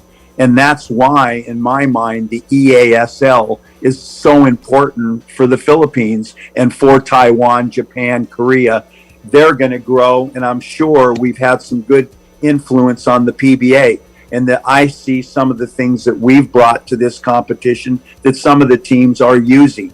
And that, you pick and pluck from each competition and you learn. And by playing internationally like this for us, for you, is going to make our competition stronger and going to make the Asia-Oceania region better internationally and hopefully bring medals to the Philippines, to China, to Korea. That's the plan in the big picture. Well, you're right. I think a lot of things many things that you've done certainly will not only benefit you, but will also benefit the PBA and our teams, and hopefully basketball in general. And hopefully this will be the start of bigger things working together, collaborations between countries, teams all over, especially in Asia. Miles, you are the number one, scorer in the PBA. How significant is that for you? and for your team in the playoffs? It's important. Like I said, when I first started the interview, consistency is a big thing. Coach brought me here to score the ball. They believe in me, the coaching staff and my teammates, and they put me in the position for me to do what I do best. And I wouldn't be able to do it without them guys. Yeah, the playoffs, of course, is a different thing now, Miles. And I have talked to some basketball analysts in the Philippines, and they're very, very interested to see how this team, the Bay Area Dragons, will react to the playoff pressure. And, of course, the increase in physicality, the pace. How are you preparing for this, Miles, as you enter the playoffs next week? Listening to the coach, what got us here. He knows what's best for the team. He's going to put us in position for us to win, and we just got to go out there and play Bay Area Dragon basketball. We've been working hard. We know that, like we said, we know that it's a different war, and we're going to be ready. Coach, it is a tougher part of the conference. Obviously, the playoffs. There is, I mentioned, increased physicality. That is a given in the PBA, and of course, the rotation becomes shorter. Basically, players are more intense. What do you think does the team need to improve, to focus on, or maintain come the playoffs? Well, just like Miles is said, I mean, I always look at the playoffs in a mindset of, when you look at baseball, you get to step up to the plate and take a swing, and we've got an opportunity. We didn't just come here to get in and clap. We've had a good season. Now let's play. This is an opportunity to showcase what we are and what we've built. And they know, I mean, in talk's cheap, but I just want to make sure there's no element of surprise, that the things that you say they're aware of, and then let's go. Let's we get the double chance, and the first thing, they've got to beat us twice, and then we're involved in a series. And we've never experienced this before as a team. And again, I just want it to be an enjoyable experience, something that they want to get back to, something where there's no surprise. They're not stepping into the ring and getting hit in the face 10 times before they put their fists up. They know what's coming. And we want to be ready and prepared, and look at this as an opportunity to showcase who we are. Let me ask you about then. The matchup coming up in the quarterfinals is either against Rain or Shine or NLEX, and possibly in the semifinals, if you win, if you get through the quarterfinals, you will face either Converge or San Miguel Beer. How do you look at these teams? What are you? I know you cannot pick who you'll go up against, but how are you looking at the advantage and disadvantage that your team will have against these teams that I've mentioned? I'm all about taking away, it's being us, and I like during these times is to focus on us and bring our strengths to this. And I know this about the PBA. You got to get back on defense. These teams are quick and they're fast. We've got to be able to move the ball without turning over against their physicality. And we've got to play the defense in the half court without fouling. All of those things that you're talking about there are easy baskets. And if we take those things away, that gives you the best chance. So it's about us being great at what we do, as opposed to this team likes to do that and that team likes to do this. In this league, you play against pace, you play against quickness and physicality. And as everyone's saying, and it's going to go up a level, and it should. So we've been practicing. We've had a great block here to practice, and those have been the focal points. Right. Strong with the ball, getting back on defense, and not fouling. Miles, you've openly said that you were disappointed with the fact that you cannot win the Best Import Award of the PBA. But we go past that. I know you're past that now. How have you channeled that disappointment and make sure that it becomes a positive for you come the playoffs? Just using it for more fuel to the fire. I mean, doing what I can on the court for when I step on the court, to everyone know that I am the best player on the court, being the best player for my team, and like I said, winning the championship and bringing that to our program for our first year as an organization. That'll mean more to me than me winning best import. Is there a particular team, as we look at the matchups that you're going to go up against, Rain or Shine or NLEX, and then possibly Converge or San Miguel? Is there a particular team that you're most looking forward to in terms of playing? No, not really. I mean, I'm excited just to get out there and play. I know every team is going to give us our best shot, their best shot, and we're going to be ready. So, I mean, I'm just looking forward to having fun playing basketball and putting in a position for us to win the championship. Coach Brian, you agree? Miles Powell is the best import in the conference? He's my favorite. I wouldn't trade him for anybody. And you can see and hear what he is. It's not just a basketball player. The importance of this new organization has been building a culture and a day-to-day guy at practice, leadership, how to be good. And Miles has been a great example, not only in what he's accomplished so far, but what he brings to the table for these kids to grow as players. And that's a real important piece to what we're trying to build here. So I wouldn't trade him for anybody. Well, win or lose, obviously, it has been an experience for you in the Philippines. What has been the biggest takeaway for both of you, Coach Brian? I guess particularly in terms of your future with the Bay Area Dragons. Well, I've stressed I want to be here long term. Like as far as this competition and our team being a part of this, and the original plan was to be in the PBA and have a weekly competition where we travel around in the EASL. But the greatest part of this for me has been the Philippines, and I've never had the opportunity. I left America when I was young.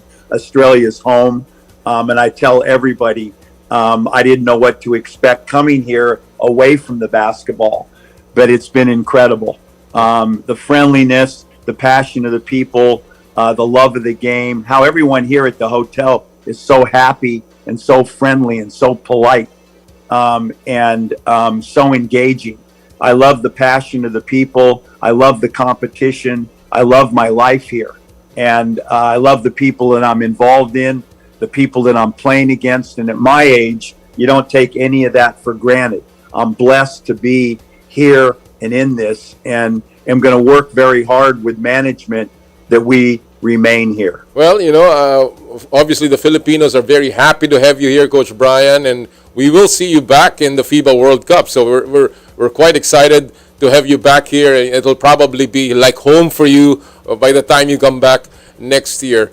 Miles, same thing. What's the biggest takeaway so far for you in your stint in the PBA and being here in the Philippines for the last 6 or 7 months?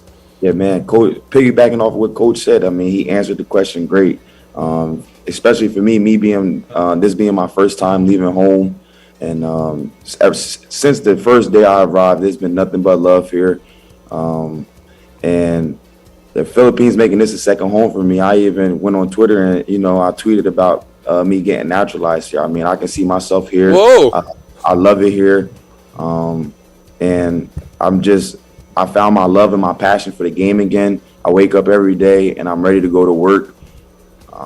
And like I said, if I could do it all over again, make the decision to come out here, I would definitely do it again. I mean, like Coach said, I didn't really know what to expect. This being my first time getting away from home. This is my first time I missed my mom's birthday. This is the first time that I missed Thanksgiving. It's the first time that I'm gonna miss Christmas away from my family. So, but the love and the support that I'm getting out here makes up for all of that. So I'm looking at this as my second home, my second family, and I'm just blessed to be in this situation and be blessed to be fortunate of the situation that I got put in. Well, Christmas in the Philippines is one of the most festive, and talking about missing Christmas means that you're planning to make the finals. So that's very, very interesting for many of the fans. But let's talk about that Gilas mention that you made. How serious is that, Miles? Are you serious about wanting to play for the national team and becoming a naturalized player? Yeah, I wouldn't have said it if I wasn't serious. So like I said, I can definitely see myself being here. Philippines has made this a second home to me. I love it here.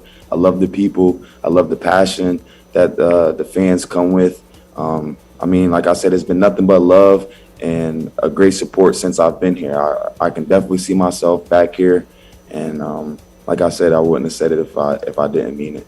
Coach Brian, would Miles Powers, seeing our national team, seeing our program, would Miles be a good fit on the national team? Your personal opinion. Jeez, I'm the national coach for Australia. I don't want to be playing against Miles. You guys got enough. Miles would. I look at my team, the Australian team, and Gillis, a team like Miles would be a great influence on a team like that. And a great piece, and that piece is really important. Our medal, we had a similar situation with Matisse Tybalt, and the one naturalized, and he just made a difference on us medaling or not. And Miles is a handful at any level. So and I know he does love it here.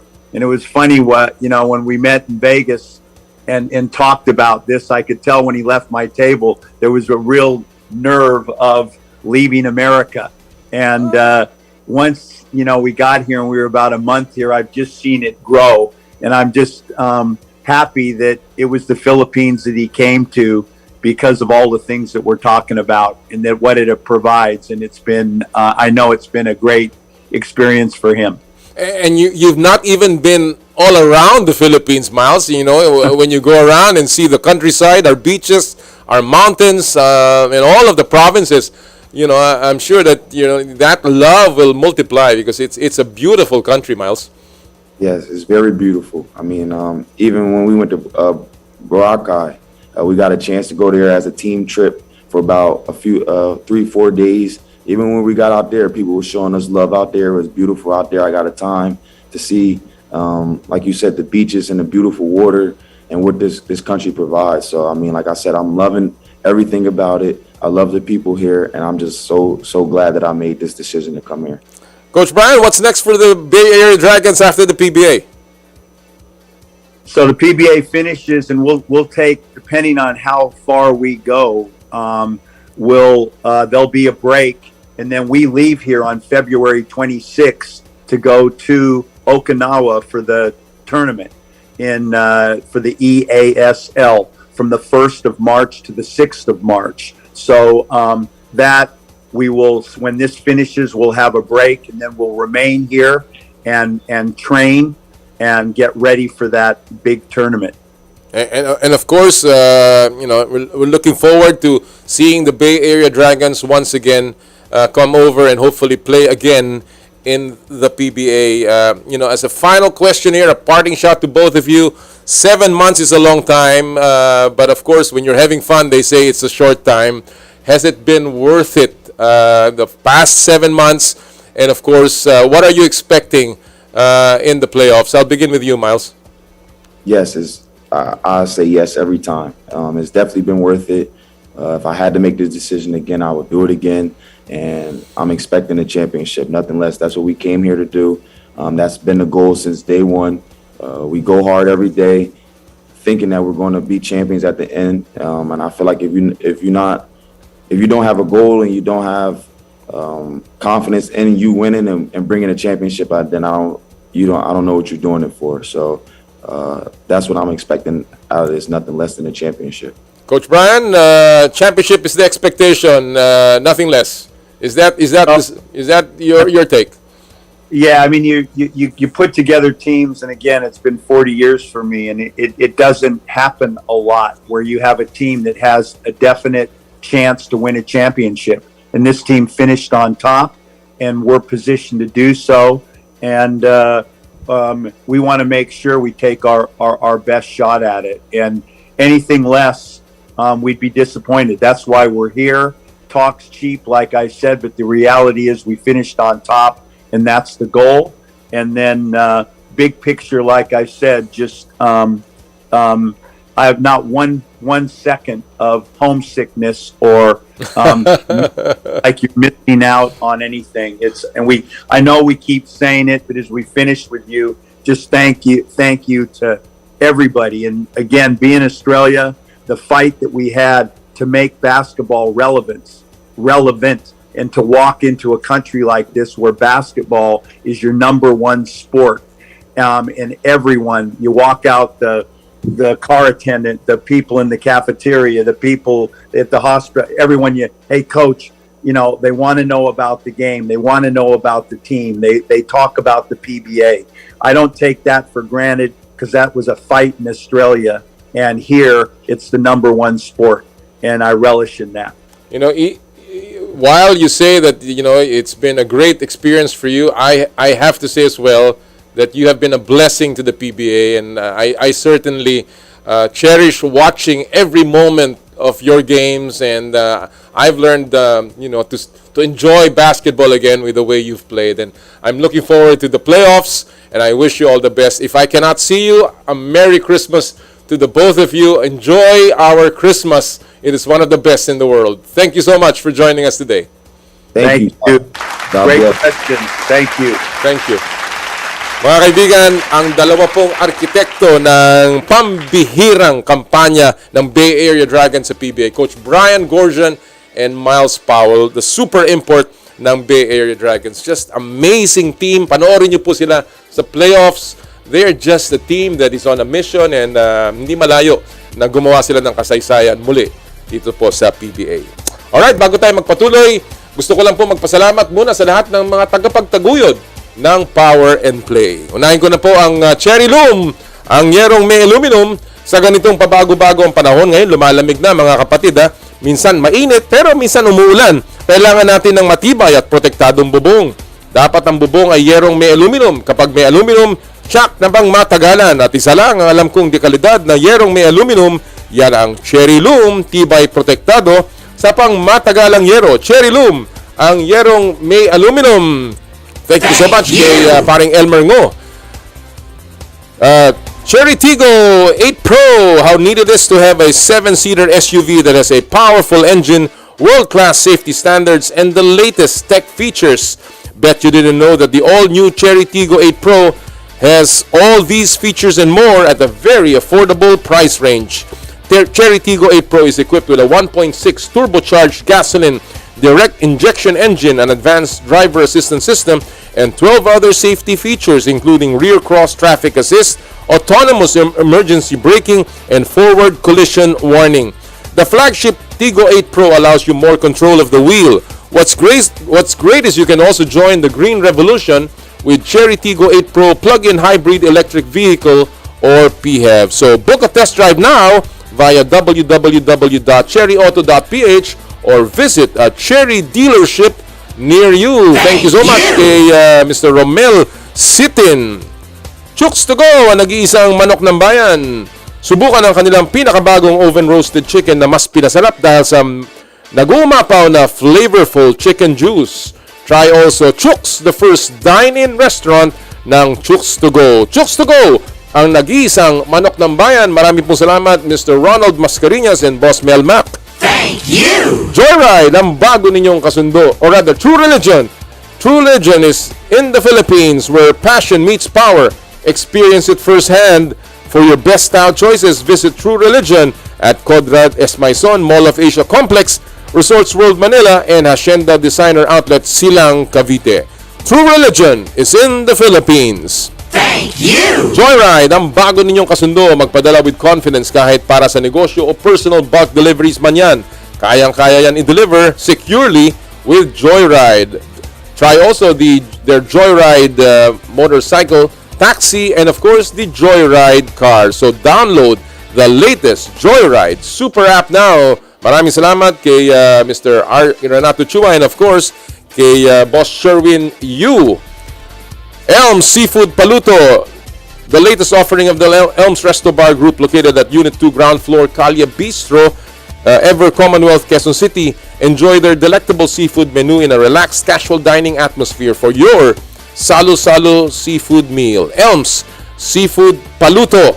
Thank you! Skin, your face and body anti-aging center with branches at Alabang Town Center and Green Hills San Juan. For your skin needs, just call 0917-890-1640 or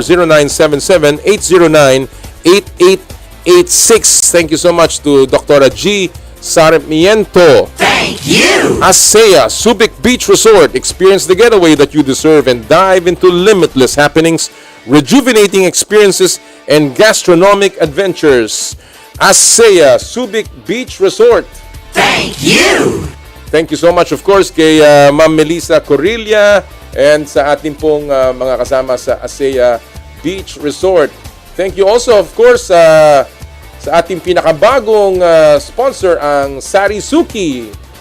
Gusto mo bang kumita ng higit 50,000 kada buwan? Magkaroon ng online negosyong walang puhunan? No registration at joining fee? Download Sarisuki sa App Store at Google Play Store.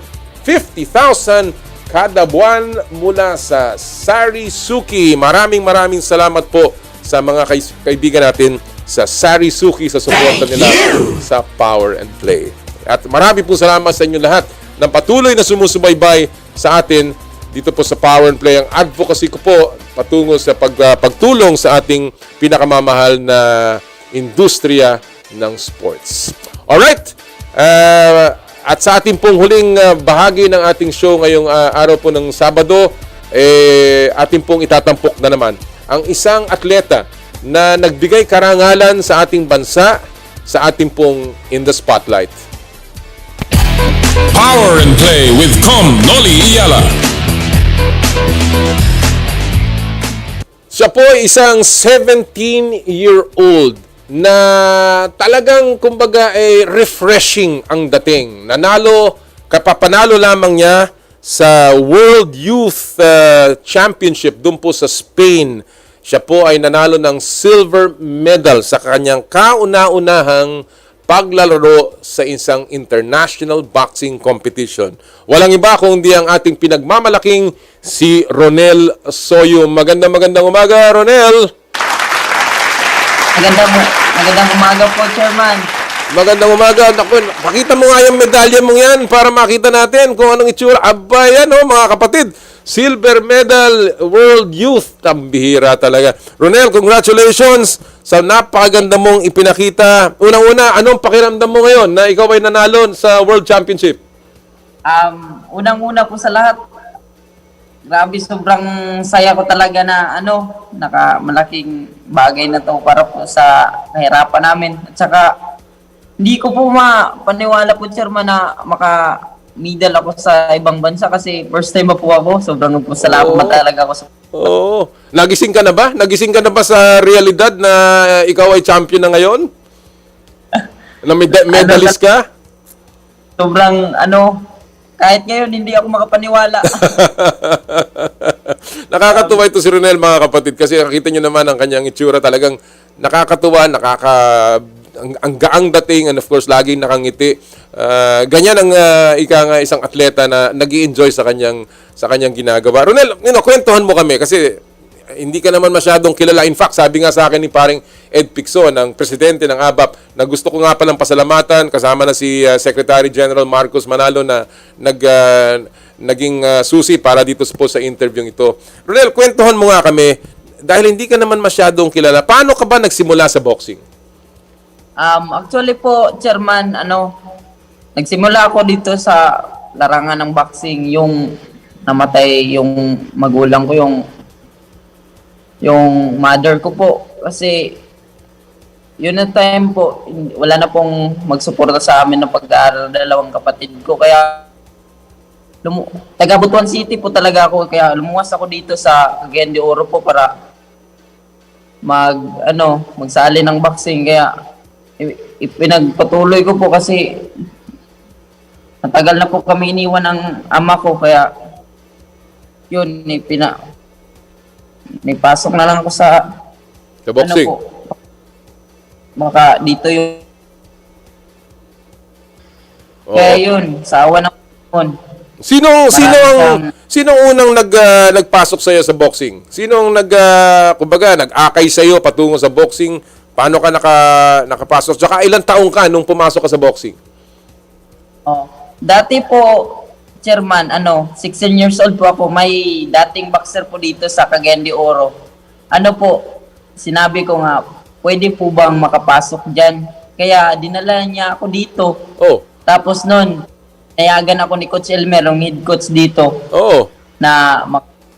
Yun, dito ako natutong mag-boxing kasi 14 years old, bago namatay yung mama ko, doon ako naka-desisyon na baka dito na lang ako magbaboxing. Baka napukas. Panganay ka ba? Panganay ka ba sa mga magkakapatid? Ikaw ang panganay? Opo, tatlo po kami, ako yung panganay at saka babae at saka yung bunso namin lalaki po. So ngayon ikaw parang ang tumatayong ama, ikaw rin ang nagsusustento sa mga kapatid mo. Opo, Chairman, kasi yung father po namin, iniwan na kami before pagkamatay ng nagkapamilya din po. Okay, bakit mo nagustuhan ang subukan ng boxing? Ronel, ano nagugustuhan mo sa boxing? Hindi ka ba natakot na baka mabugbog ka dyan? Ay, yung sa akin po, parang ipinapasok ko na sa dibdib ko yung talagang yung kasi nakita ko dati sila Coach Pam, parang ginawa ko silang inspiration kasi ang sarap makatungtong ng dun sa yung kahit palarong pambansa, makakuha ng medal. Yun lang, tinitingnan ko lang sila noon yun sa TV. Kaya, dun sa amin kasi sa Butuan, walang nagsusuporta ng boxing dun. Kaya dito sa Cagayan lang ako pumunta. Bago ka pa pumasok dyan sa boxing dyan, ikaw ba talagang, kumbaga, sumasali ka na sa mga amateur, sa mga, sa mga palaro-palaro, o ikaw ba nakikipagbuntalang ka dyan sa mga kali-kali? Ikaw ba mahilig ka makipag-away dyan sa mga lugar dyan? Oo, paano talaga?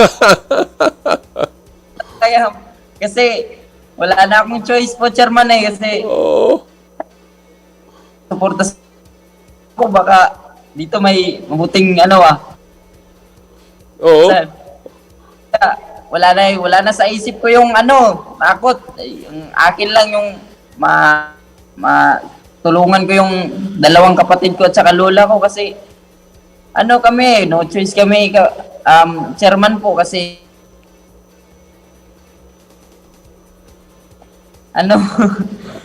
wala, parang hindi ka ba pinigilan ng lola mo, Ronel? Hindi ka ba pinigilan? Hindi ba natakot ang lola mo na baka magulpi ka diyan o masaktan ka?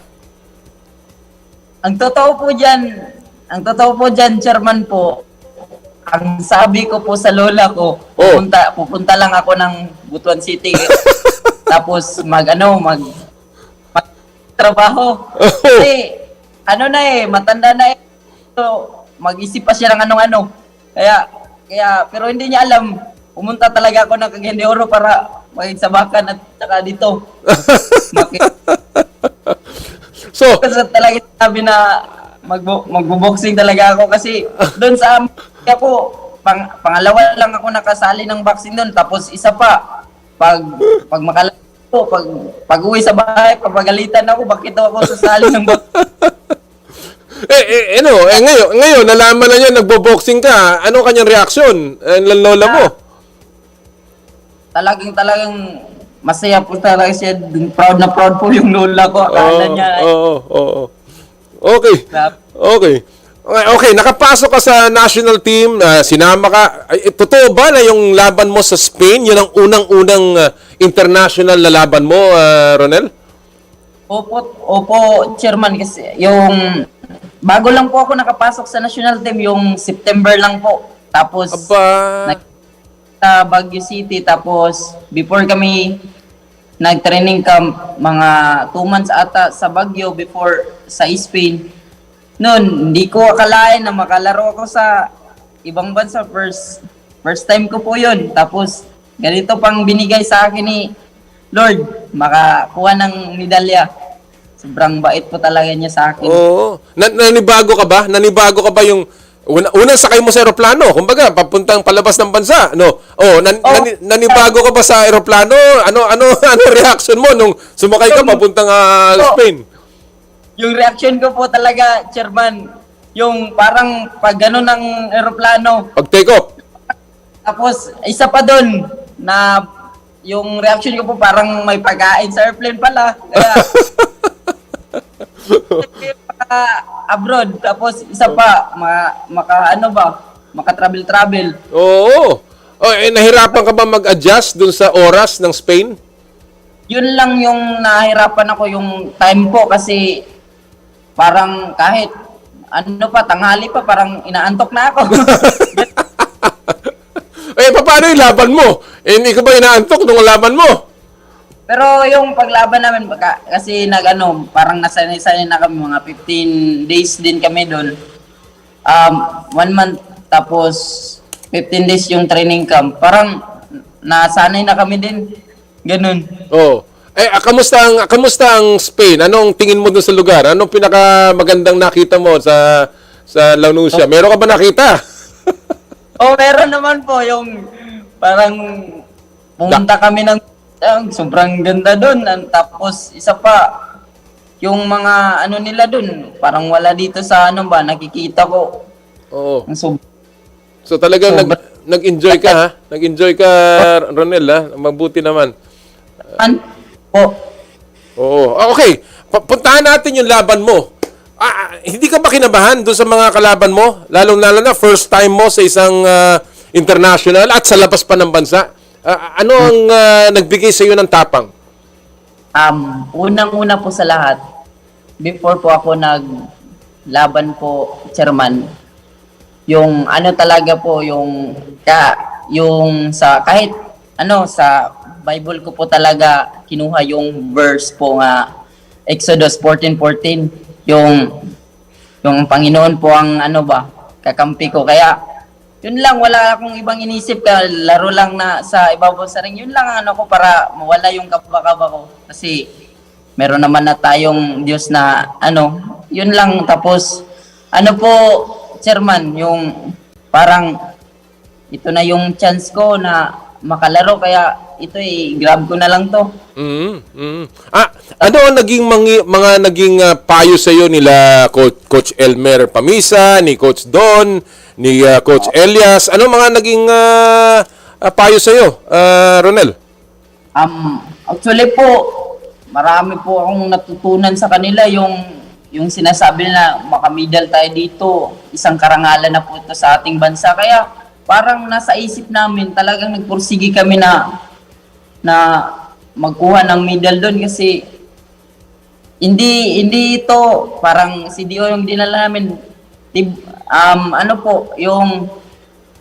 Yung Pilipinas po yung dinadala namin, kaya parang para po namin yung parang nasa isip namin na magkuha talaga kami ng gintong medalya. Tapos yun pa, isang karangalan na po na makalaro.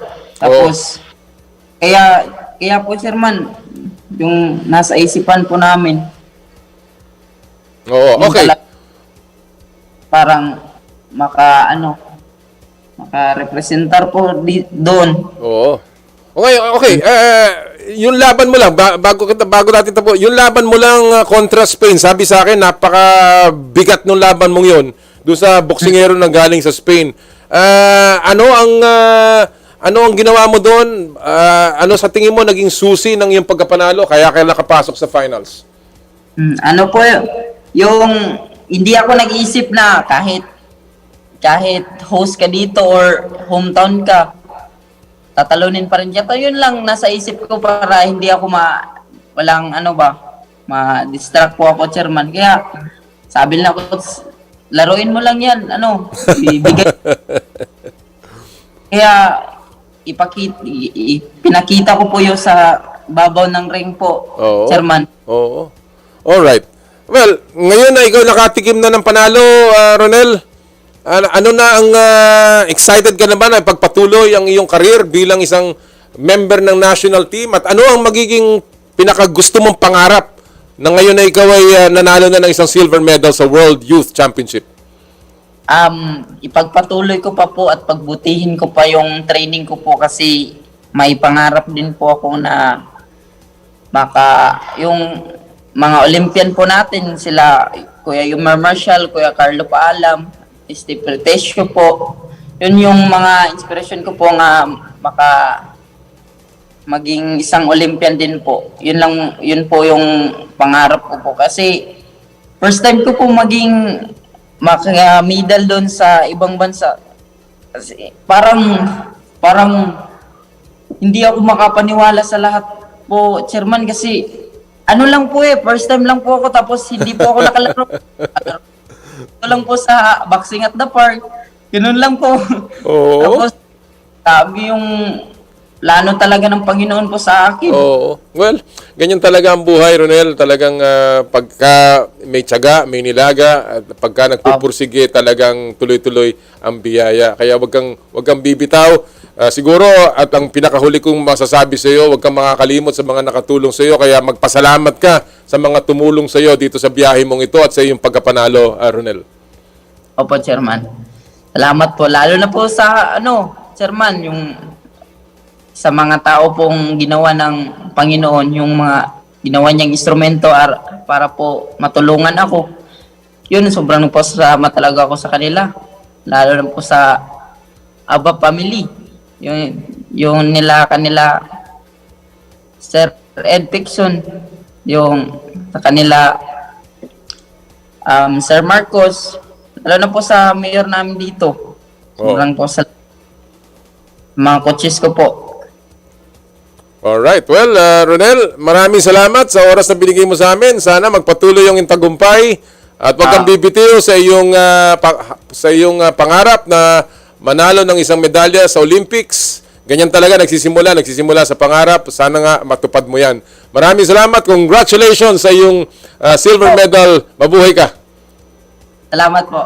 Maraming salamat. Mga kaibigan, ng ating World Youth Silver Medalist, si Ronel Soyum, isa sa mga up-and-coming boxers po natin yan. Nakita niyo naman, napakaganda ng kanyang personality. Sana nga po ay lalo pa natin suportahan. Yan po ang talagang tunay na galing sa grassroots at mga atleta natin na naandun lumalaban. Hindi po para sa kanila lamang, kung hindi para po sa bayan at batang-bata.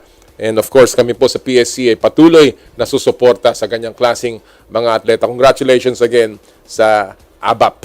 Alright, bago tayo magtapos, gusto ko lang pong basahin lahat ng mga nanalo sa Joyride Super App Top Up promo. Na mananalo po ng 1,000 pesos e-wallet credits mula sa Joyride Super App. Si Bea Rodriguez ang nanalo po, ang unang nanalo. Nandun po si Johanna Ongtangko, Cheryl Patok, si Hazel, Michelle Gonzalez, at si Hazel Tan. Congratulations po sa inyo lahat. Makakatanggap po kayo ng private message mula sa Joyride para makuha nyo po ang inyong 1,000 pesos e-wallet credits mula sa Joyride Super App.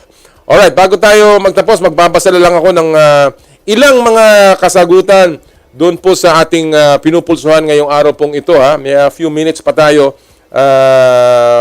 Kung ano po ang kanilang bold prediction para sa parating na PBA Commissioner's Cup. Sabi ni Sherilyn Patok, Sherilyn pala, yung nanalo dito ng Sabi niya, Bay Area Dragons is in number 1. I think sila ang mag-aantay ng kakalabaning team, either SMB at Ginebra. Both teams kasi ay may powerhouse players, yung experience at pressure. Si Bon Consular, sabi niya, Ginebra versus Bay Area. Never say die. Naku, Ginebra to. Ang gandang laban, no? Bay Area, Ginebra. Mantakin nyo yun. O San Miguel. O di kaya yung Converge. Naku po. Magnolia, isa pa. Diyos ko. Ito, simula kay Lanuza Carls. We should have our own league in soccer, baseball, softball. Time to produce grassroots. Pinag-uusapan niya yung itong ginawa ni Romnel, no?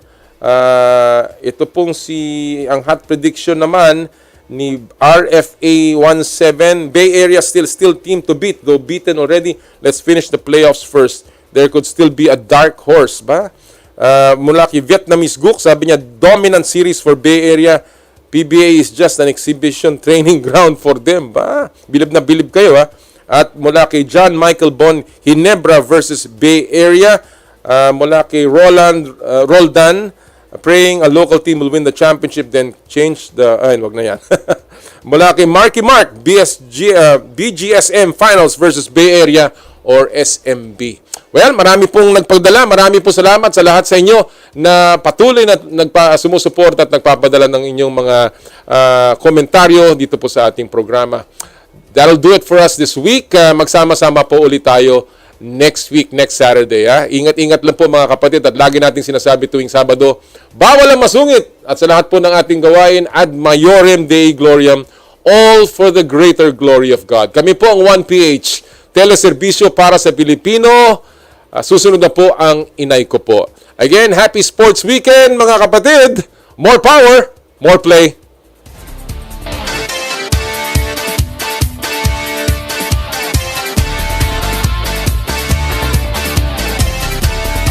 Sa kapwa ko Pilipino, ipagmalaki ang galing na meron tayo. Ilantad ang likas nating talento at magdala ng saya sa mundo. Sa harap ng pagsubok ay di susuko, para sa pangarap tayo'y porsigido. Magpakitang gilas na at huwag magpatalo, ipagdiwang natin ang Pilipino. Yan ang Pinoy. Mula noon at hanggang ngayon, talento natin ang bida.